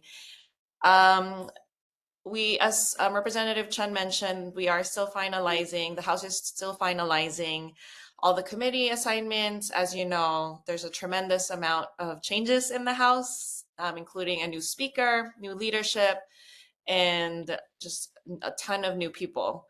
More than half of the House has been serving, for maybe less than a couple terms. So everyone is pretty much new. So that'll be announced hopefully in the next few weeks. I am still, however, going to be remaining with the Education Committee. So we are still working on a bunch of school issues, particularly on school buses, school facilities. Something I'm very passionate about is teacher workforce housing, and we have an opportunity to pilot a project in Mililani, which will service all Central Oahu. DOE employees and teachers. Right now we're also working through some of the CIP projects. There's just been some hiccups with the projects that the department has not been able to encumber and just working through those challenges. In the chat, I did drop a link. So I am hosting, and it's free and open to all members of the public. We are hosting a community talk story on the condo insurance crisis. So it's going to be from 5:30 to 7:30 at the Mililani Uka Elementary Cafeteria next Tuesday, December 3rd. And we will have the insurance commissioner, Gordon Ito, there, as well as the real estate commission and very knowledgeable member of the insurance agency. So just getting us to understand why the increases are happening, what are the reasons and factors that are contributing to the increases, as well as what they're seeing as the trends and what it is that the state can and cannot do. So I know there's been a lot. We're just in a very, difficult situation with the makeup of all of our town, our condo associations and what we used to be covered for and how we are now at risk because of what had happened in Lahaina, as well as what's happening globally with the insurance market. So I encourage everybody to register. And yeah, that's it. Just wishing everybody happy holidays. Okay, thank you very much, board members. Any questions for our representative? I see none. Anybody online? Okay, and Representative Chica, I'm planning on coming to that town hall meeting since I'm a president of my homeowners association and also follow, the trends for all the other associations in the area. This is a major impact to so many families. They just can't afford their maintenance fees doubling and tripling and having annual assessments. It's going to wipe everybody out and everybody's going to leave Hawaii. We have got to come up with some creativity. It's time to fire all the insurance companies. All the money that we paid all these years, the CEOs got it all. It all went back to the mainland. We need to keep that money in Hawaii for our people. And we're low risk compared to everybody else. So I'm hoping to be there and I will have something to say. Yes, So please feel free to share the information. If you have the email, feel free to forward it to other residents that you feel could benefit from the town hall. Yeah, I'm doing that right now. So anybody Thank for the you. public got any questions? Okay. Anybody else? Nobody else? Okay. Happy holidays to you, Trish. Take care.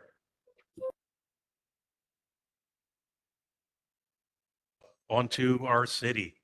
And we have Director Abano here, Representative Mayor Blangiardi. And welcome.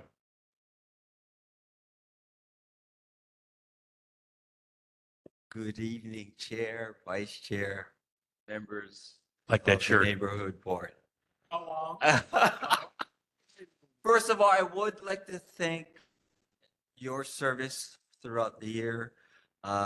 It's been 18 months since I've taken the role as director, and it's truly been a pleasure. And you have shown passion for your communities, and please continue to show that passion and care for your constituents.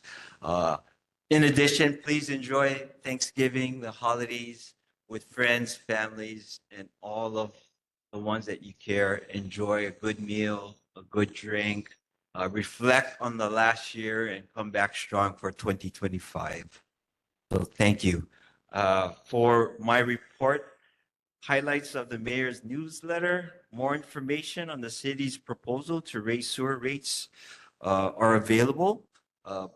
Director was here, Babcock was here last month to present about the sewer rates.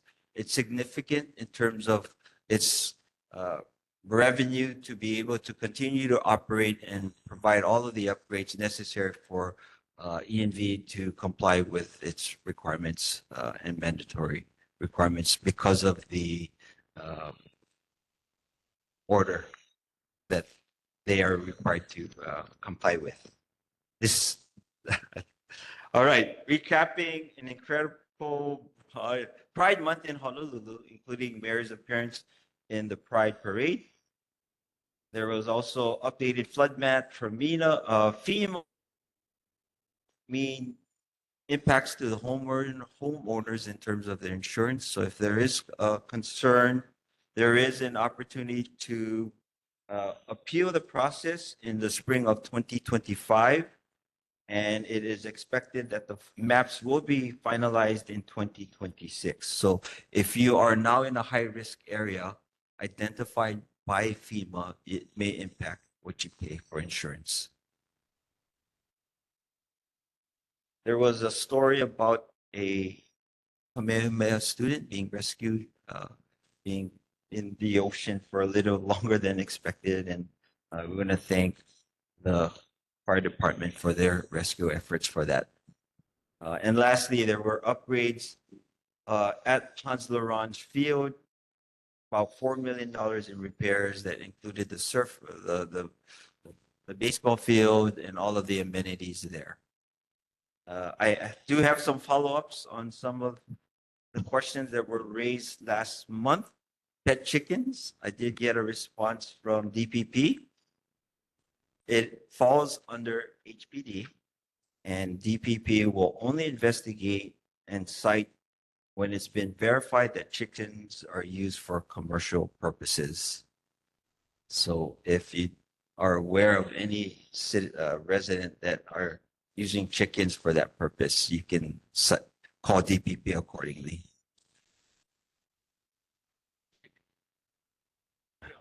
I'm not sure who brought that up. It was a resident that brought it up a month ago. Also, update on speed limit signs, Miss Heidi. DTS did come back with a response. They are going to be adding rectangular rapid flashing beacons to assist with traffic calming at Le'omele and Ho'olana streets. And that should help with driver awareness to reduce speeds. In addition, Councilmember Dola Santos introduced Bill 44 that has been passed and reduces school speed limits to 20 miles per hour from 6 a.m. to 6 p.m. on school days.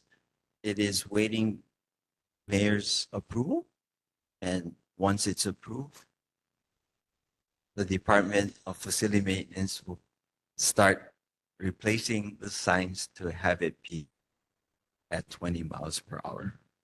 with that, I will take any questions. Representative Bono, thank you so much, and we really appreciate you being the mayor's rep. Hopefully, we don't lose you like we had people in the past. But one thing, I didn't pay attention when you walked in, but we had a very important issue that was brought up. And actually Heidi was the one that brought it up with the need for a no parking sign on the westbound lane of Noelani and the intersection of Waimano Home Road. It's where the families are picking up their kids and are lined up.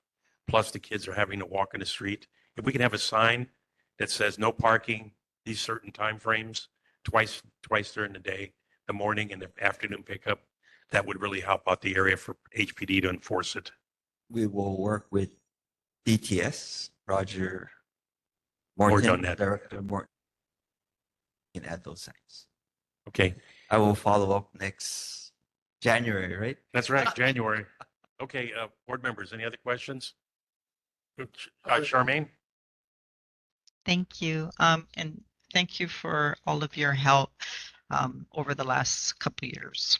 I think it's a couple years, but I actually wasn't here, so I don't understand the chicken response. But so if you could clarify what the question was, because I'm not sure what the pet chicken thing's about.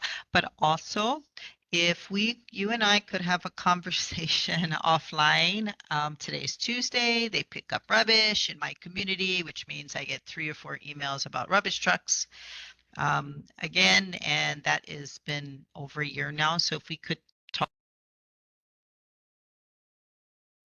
the response I think I got from DFM a little while back. And I think we're still waiting for an update regarding the IAEA Pro City Sustainable Community Plan. It's been 2 years. If you could follow up on that, and then could you help me so I understand what the chicken question was? Because we had a lot of so chickens. there was a resident concern of a family on 2322 Ahakupa Street who owns numerous chickens, and I think the ordinance only allows 2 chickens per residence. So that was a concern. And there were 19 at that residence. And so what's the answer for enforcement? Because we have quite a bit in our community. Well, it's HPD that takes the first initial steps, and they are the agency that responds to any complaints. DPP also will get involved if it appears that it is used for commercial purposes and not for personal use. Does cockfighting come under commercial? Absolutely. So who enforces the more than 2 chickens? DPP. Right. So that's Permitting and planning. right. So that's not a commercial thing. That's just if they have more than the allowed chickens, like 19, right? Police do the Well, noise thing. Yeah. That would need to be clarified. Yeah, if you But could, from but in the new year. DPP, there are only going to cite if it's deemed that is for commercial purposes. Okay, so maybe the question would be in January, if you could follow up with us, who enforces the animal limit, whether it's chicken or dogs? Pet chickens fall under the jurisdiction of HPD. Yeah, but the limit. Who enforces the limit? Because I think you only can have so many. I mean, 1 chicken make as much noise as 10, but still. I think HPD does the noise. I think they come out for noise, but when it comes to how many, I think they might require some support from DPP. But if you could find out for January, thank you so much. So just to make sure, Vice Chair, that's 1 action item, and you want an update to the Sustainable Community Plan, which I believe I did respond in the past, but if So that the has last not- the last response we got, because we asked for a detail, when we were doing legislative priorities maybe 2 years ago. We adopted a resolution saying, could we have an update on which projects got complete so we didn't have to worry about those? And then the department asked for more time, and that was the last. Okay, so you want me to follow up on what Please, is more thank time? you. Yep. Okay. Heidi. Hi. Yes, I. A couple of months ago, actually, it's been more than a couple of months ago, the stop sign at Ma'iha Circle and Waimano Home Road was hit by a car. It was over the summer, I believe. About 2 months ago, I entered it on the Honolulu 311 and it was marked received it was marked submitted and then it was marked received. And I haven't heard anything since then. I have a neighbor, I think, that is replanting that said sign into the ground and it is blowing over. And I'm concerned that pedestrians and That is a public safety issue. I will be That's on not you. top of this. Yes. I take that very personally. The other option is to email roads at honolulu.gov. DFM roads at honolulu.gov. That seems to be a little bit more expeditious, but this is certainly a concern for a stop sign that's not been replaced. Okay. Rod, you any more? Yes. Member Smith. We haven't had any update on the Komomai and Waimano Home Road traffic and lane adjustments. That would be a DTS. Right. Well, we have been articulating it for I would say years now. There may be some very simple things that can be done, and some that require some more some money, lane adjustments and whatever, but still huge lines of cars at certain times of the day. Morning and early morning for both employees and people going to school, and then after school and some little less in the evening. But I think there are, between modernizing the signals and maybe adjusting the lanes, I think there are some solutions, and it'd be good if a community meeting with the traffic engineers. Well, Akasaki was here was it last month? 2 months ago, yeah. Right. That would have been the perfect opportunity to bring it up. No, we did bring it up. Okay. Yeah. So if you want me to follow up with Yeah. we'll do. Yeah. We're contributing as huge lines of cars are increasing global warming. Well, based on Okay, yeah, go ahead, Rodney. based on what Dan said, according to the young lady that was here a couple months ago with the traffic system program. So the question would be her reason was they were waiting for the newer edition of traffic signal control. So question is, what can you do with the existing one that you're going to do with the new one? Because any common person can figure it out. Like, well, they're working now. Why can't you make an adjustment with what we got instead of waiting for what's going to come? So that's the kind of confusion. It's kind of wait, when we get the new stuff, it's going to be better. But you know what I mean? We don't know when that's going to come. It'll be 2 years from now. I'm still waiting for Waimano Home Road to be paved and relined. And I've been on this board for about a year now. That needs to be addressed. So you let me know. Yeah. Well, and there's also, nobody knows it, but just for you folks from the Pro City area, right in the back of my house, when you coming up from Moana on Waimana Home Road, there is a veer to the left. And we had a young lady crash into the light pole and the telephone pole the other week and took them all out. And that veer probably surprised her. But we've seen them like about 3 or 4 accidents over there. I'm not asking you to realign it, but just, let it be known that a lot of people, they see it over there, like, what the hell? The telephone pole just jumped in front of me, So, but yeah, so it's, based on what Dan said is, why can't you do what you want to do with what we got instead of waiting later on? I can follow up with Yeah, DTS. and DTS. The other one that's kind of bugging me right now is what she said about the complete streets, where they're going to put Waimana Home on a road diet. We never before when I was a young boy, we only had 2 lanes. Then we went to 4 and 6. So now all of a sudden, oh, you guys, we got to put you on a diet. Well, let me tell you, the neighborhoods never go on a diet. We're still growing big and, with a lot of more people. So, why are you going to put us on a diet now?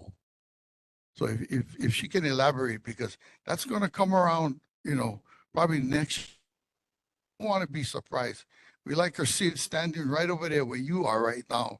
So we can ask her what's going on. Public comment when they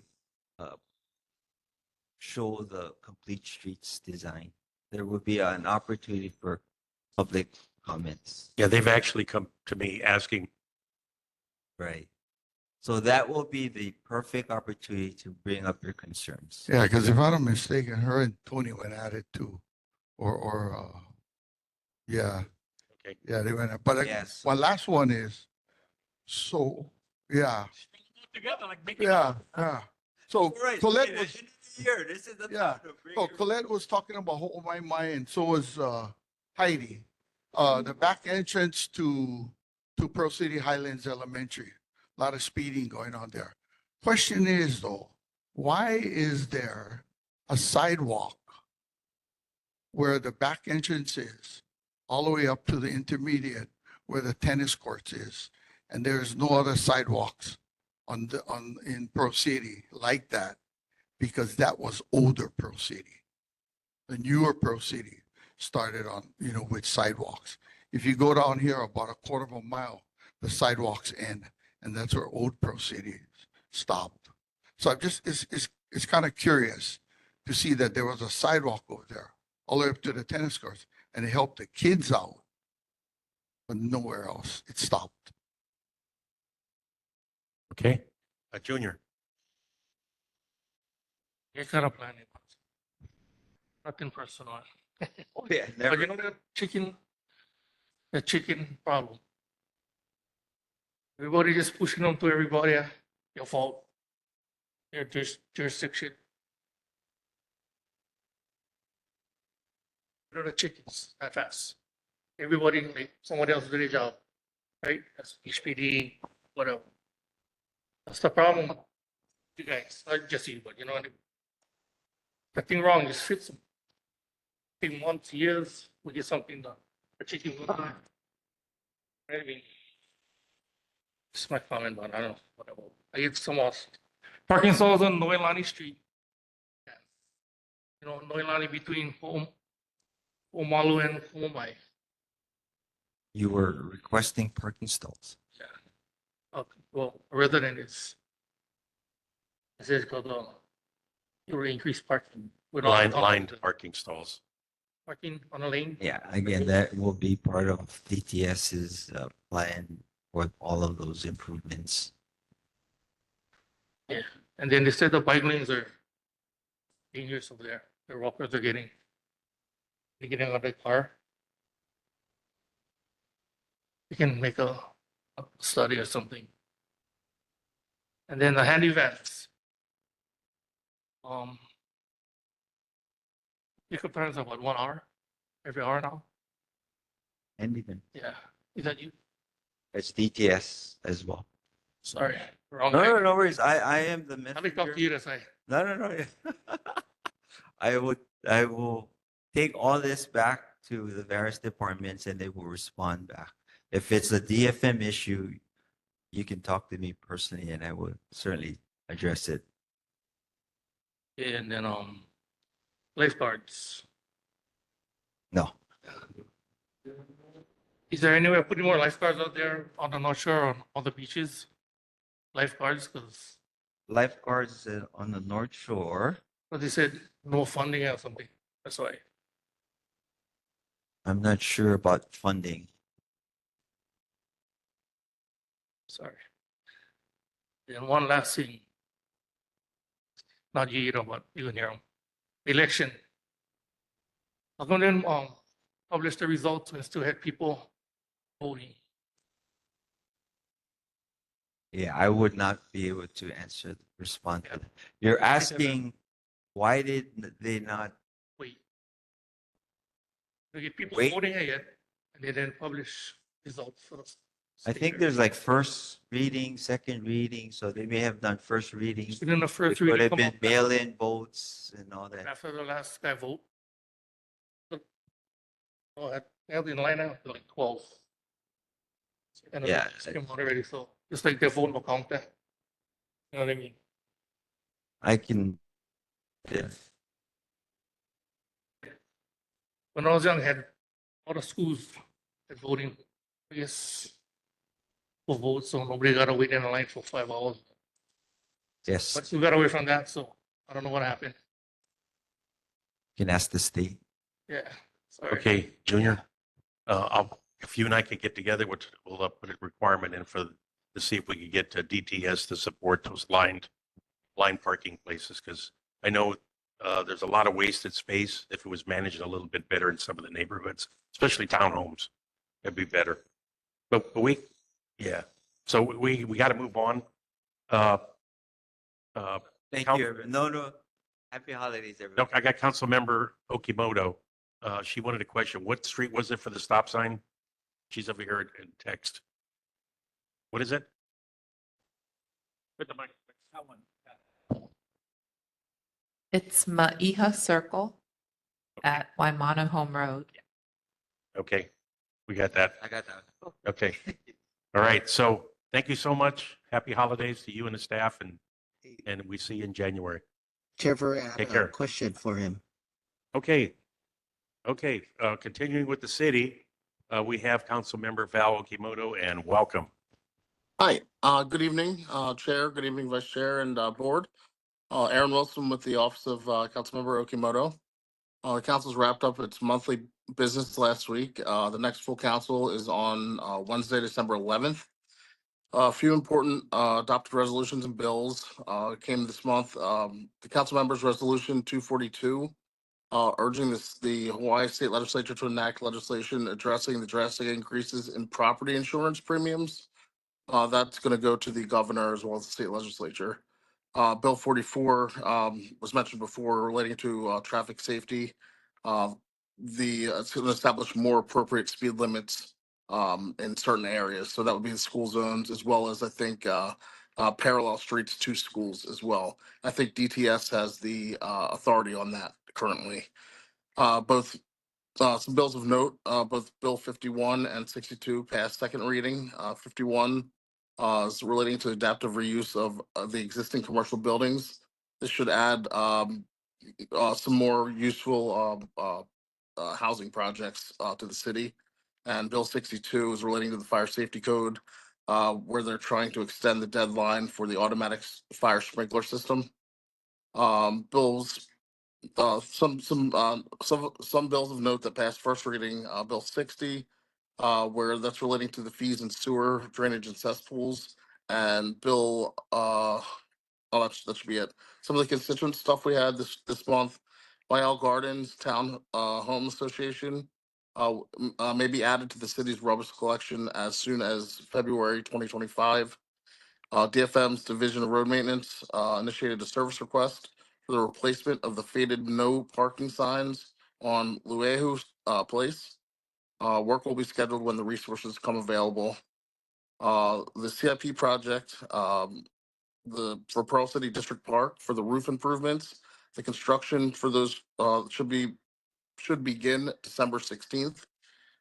DTS is planning to install the pedestrian crossing improvements at the intersection of Waimano Home Road and Ho'omalu Street. These improvements include a raised median with rectangular rapid flashing beacons. Under the upcoming repaving project, Waimano Home Road will be installed at Leomele and Ho'olana Streets. Finally, we're having a town hall December 3rd in Mililani Malka, but we're also planning one in Pearl City for January 16th of the new year. The council member welcomes the community's input for any legislative priorities, as well as we'll take yours into consideration tonight. Happy holidays, and I can take any questions back. All right, Aaron, thank you so much for all the updates, and you can expect some testimony coming in. As the city, what day is the city council meeting next week? The 11th. The 11th. Of December. 2 weeks. Okay. Board members, any questions for Aaron? Okay, Charmaine? Thank you for your report. I have an outstanding request regarding CIP. And also I inquired about the response that we received for Palisades Elementary, the improvements. The city responded that the 25 speed limit was fine and that they would replace one of the missing signs, but some of the street markings are faded. And so I responded to that and said I received some input from parents and the school regarding whether it was possible to have that done, and nobody responded. I also asked for clarification on where the comment came from in that email that said, we looked at the reports, there were no serious incidents, which was probably not what parents were comfortable hearing. So if Councilmember could follow up on those things and maybe respond to my email, and then I can share that with our community. So I requested a CIP for Pearl City, a response on whether it is possible to have paved the markings for crossing at Palisades painted, and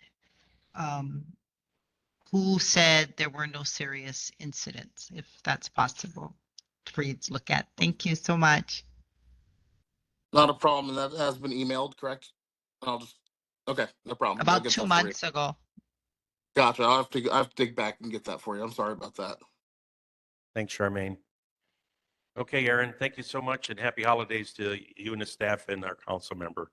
Appreciate it. Okay, moving on, we got 3 more items left. Chair, Yeah, go ahead. Yeah, I'm sorry, I didn't see your hand up. and the guy just left. I'm still here. Oh, okay, that's good. Jesus.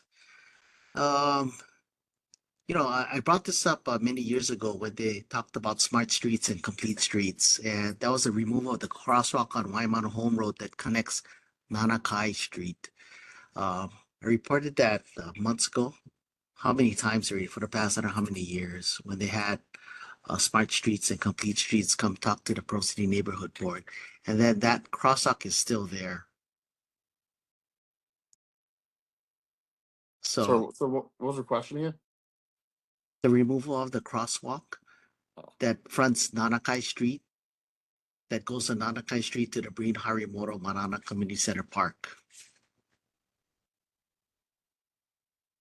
That crosswalk is on Waimano Home Road. Okay, I can get you an update to that as well. Yeah, I mean, there's no way on earth that if a car is coming down, somebody steps into that lane, they're gonna get hit because cars go over 35 miles an hour. And if you take a look at that Nanakai Street, the distance between Nanakai Street and let's see, Moanalua Road is only several car lengths. Mm-hmm. At 35 miles an hour, there's no way you're gonna stop. Has DTS told you they were removing this, or is it something you've just been requesting? No, actually, this was talked about when they did the smart streets and complete streets years ago, that they were going to remove that crosswalk. Gotcha. And so it's been before COVID. Just do the math, Gotcha. No problem. I will ask them about that as well. Yeah, and in terms of relieving traffic, yeah, coming off of, let's see, Komomai, going on to Waimana Home Road, I had recommended that, if you're going to have a left turn signal only going from Waimana Home Road onto Komomai, then it be stand to reason that you would have a right lane turn only signal in the opposite direction. Just like how they have it on the corner of Waimana Home Road and Kamehameha Highway. Okay? Gotcha. Yeah, with that said, the DTS representative, that the gal who made a report a couple months ago, she said that, well, if that's the case, then we're gonna put a sign then you can't make any right turn on red. Okay. Which is kind of ludicrous because you got 2 lanes, Waimana Home Road, making a right turn onto Kamehameha Highway. Yeah. And if the Waimana Home Road traffic has a red light for the far right lane, the inside right lane, you can make a right turn on red. Yeah. Yeah, but she's saying that in this case, since only one lane can make a right turn, if you put that right turn on green when they have opposite direction left turn, then you can't make a right turn on red. It's like, oh boy. Okay, yeah, Guy, we're gonna have to get moving on. Hang on. So on that one, report back next month. Okay.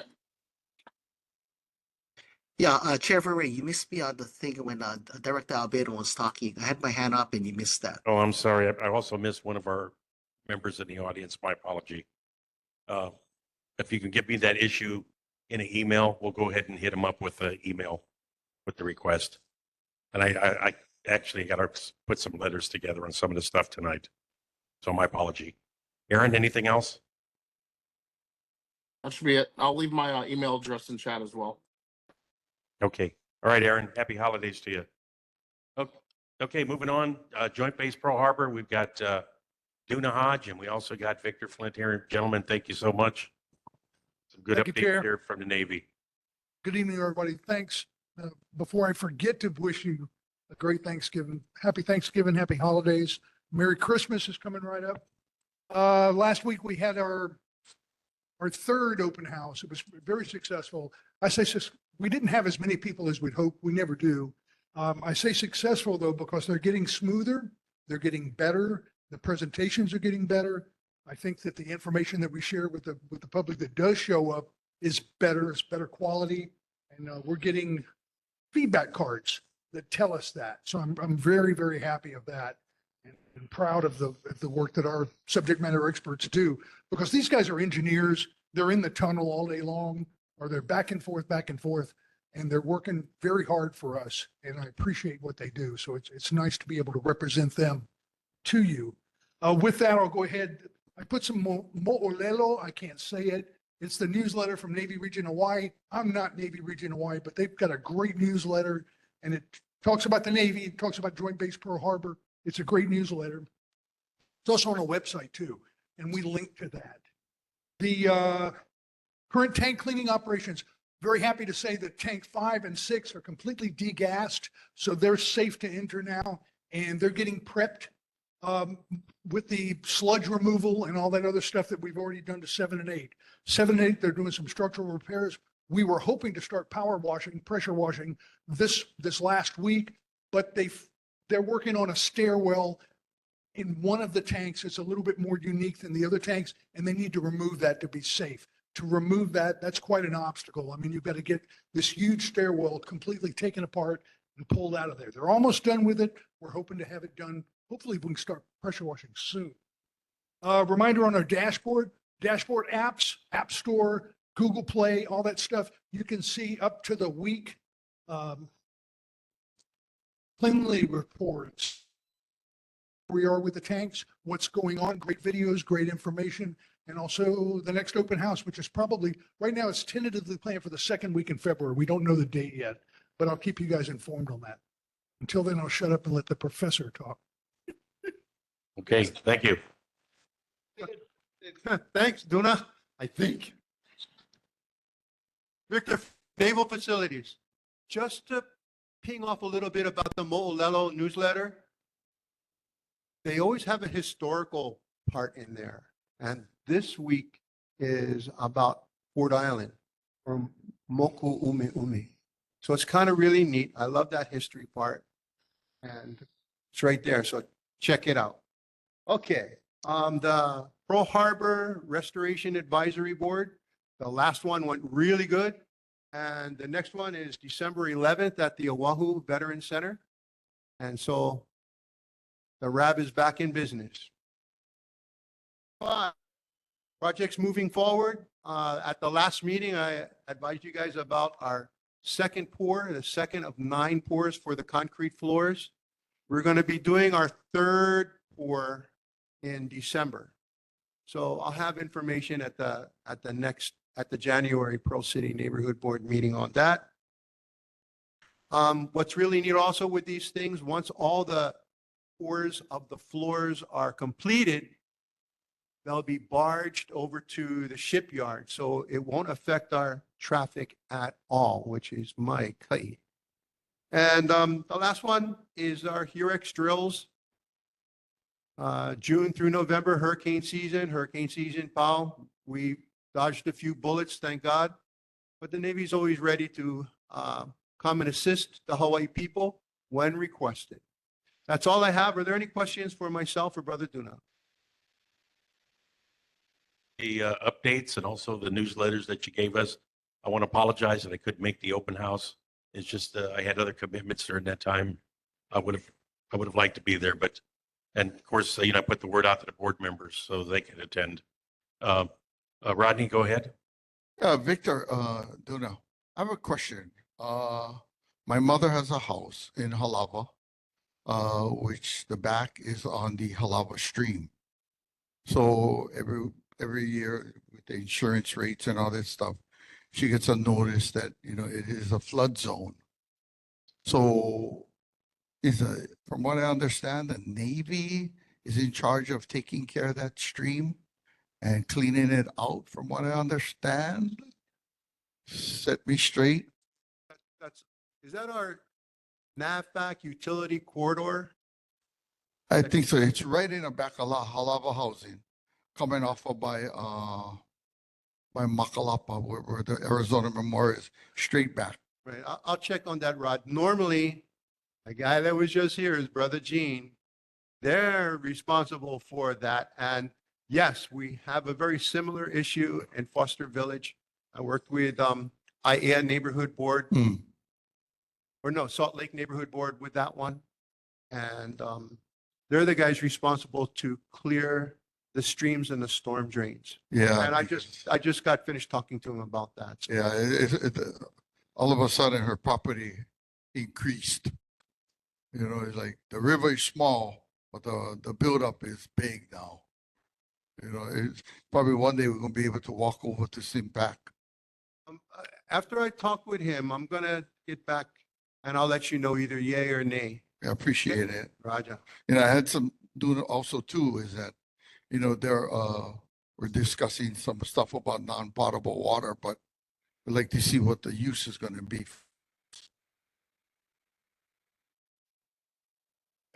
We took poll.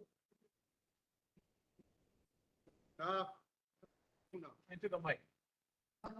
Surveys. Into the microphone. Right. I forget.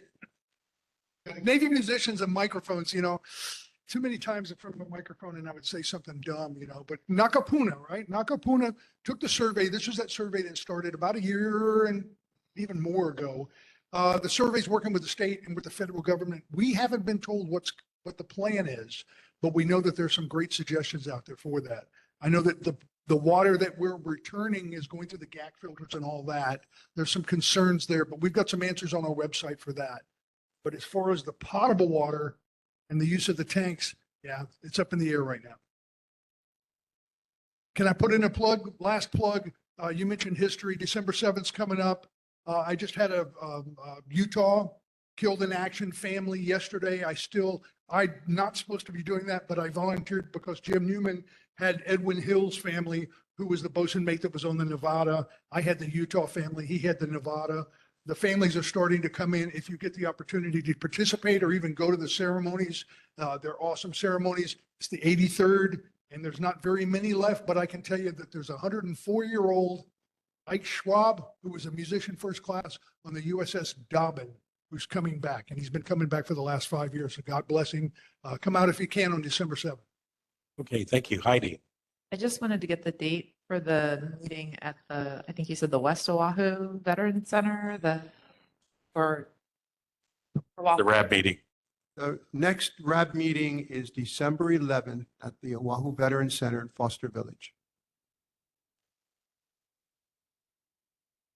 Okay, and Dan and Heidi, we'll work it out if one of you guys would like to attend that. Or actually, Guy, I think the problem is like with Guy and I, we're in the Lions Club. It's on the same day as our meeting. So Guy, are you able to make that meeting? Yeah, I'll be there. You gonna make the meeting? Yes, I'll be there. Okay, so Guy's gonna go to the meeting. He'll represent us. Got a question? Junior? Which I speak English, but not gonna happen. But you know that bike trail, the homeless are over there. So you guys have kicked them out already on the Navy side. I mean, the federal side. This is off Lehua. Any of them, the whole trail. I mean, Yeah. stop pushing in general. Yeah, we do it in sections. And then before we do it, we come to the neighborhood board. We let them know and ask for the blessing, not only from the board, but the kupuna as well. Because a lot of false information comes out that we're picking on our houseless and stuff, and that's just not the case. We're there to clean up. And before we do anything, we send down a crew to work with the homeless, offer them opportunities, not only for them, but their pets and their animals and their stuff, all their ukana. We do the best we can to do the right thing, but they have to be out before that date. So we're doing our best on that. You guys let them back in? Or can I go back after 3 days? Like, I know it's a revolving door with that. The police are in charge of enforcing the law on the bike path. It's written in the agreement that we have with the city, but they'll come back. I'm not speaking for the police department, but they're very understaffed, undermanned. They're doing the best they can as well. So is the Navy police. Issues, but as far as clearing them out and cleaning up the area, it's ongoing, and we work with the board. This board's actually come to our rescue and offered us top cover when we had pushback from Kia'i and other people. So mahalo plenty for that, but we do the best we can. it's good, but trying to get at that safety issues, yeah? I was talking about. Yeah. So if you keep letting them back, never going away, right? So what if you change the law? Change the law. Yeah, but that we got to take that one offline. This is the animal that nobody here has been able to mitigate. The homeless just keep coming back, so we got to move on. That's a tough one. So, anybody online that has a question for our Navy reps? Seeing none, community? Okay, lastly, the Pearl City Neighborhood Board is leading the effort for the restoration of the Japanese Peace Bell in Blaisdell Park. I want to thank you all for coordinating and getting help from the Navy Construction Battalion, the CBs. I've met with them and everything. The other thing I didn't think, Director Abano, I'm in contact with Laura Thielen's branch. We've got a permit now, and the Aloha Termite is donating their time, their materials, and on December 19th, they're going to fumigate the structure, and then after that, we can begin to put a new repair the termite damage.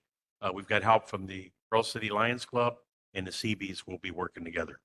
So just let you guys, and thank you for coordinating that. We hope to have it all done by January 31st. So other than that, any other questions? Seeing none, thank you. Happy holidays to everybody. Thanksgiving. Okay, moving on. Okay, Penaloza could not be here. Vicky could not be here, but we do got Arlen that has been waiting very patiently to tell us where we had water breaks this month. Thank you, Chair Ray. Good evening, board members. And just want to wish you happy holidays, happy Thanksgiving, Merry Christmas, New Year. No water main breaks to report for last month. Shape your future and become a part of a dynamic and well-run city organization that protects Oahu's precious water resources, promotes your growth as an employee, and supports your work-life balance. Board of Water Supply is looking to fill permanent full-time positions in engineering, IT, customer care, and admin support. Contract positions are also available. To apply, you can go to our website, boardofwatersupply.com/jobs. And this is actually not an official part of, but we have our wall calendars for 2025 available at the back. They feature, I think, our communications delivered to 17 plus schools last week. So they feature artwork, posters, and poems from our contest. And the deadline for next year is February 28th. So.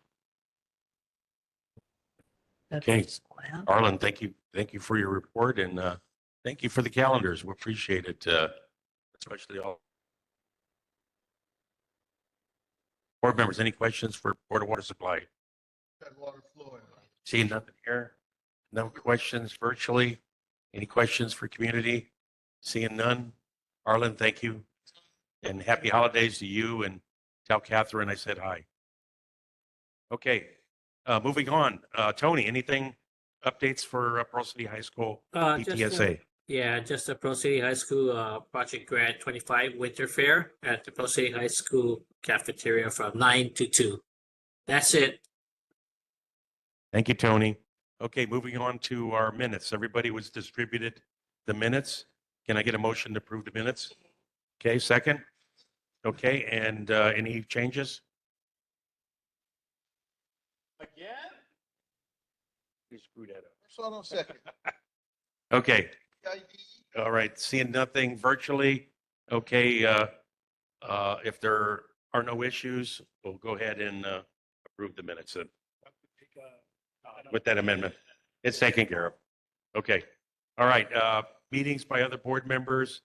Dan, thanks for taking the last wrap and also participating in the bike trail representing our board. I don't, anybody else did anything? Okay, none. Okay, wrapping things up, the Pearl City Neighborhood Board 21 next meeting will be hybrid and also in person on WebEx, virtually facilitated here. And it will be on January 28th. We'll be in recess next month, so you won't have to come here. And the meetings are held on Olelo, Channel 49 on the second Saturday at 6 p.m. and on the first and third Fridays at 1 p.m. And Tom already left. I was going to wish him a goodbye there. Too bad he's got to move. And Merry Christmas, Happy New Year to everybody, and we'll see you in January. This meeting is adjourned. Thank you.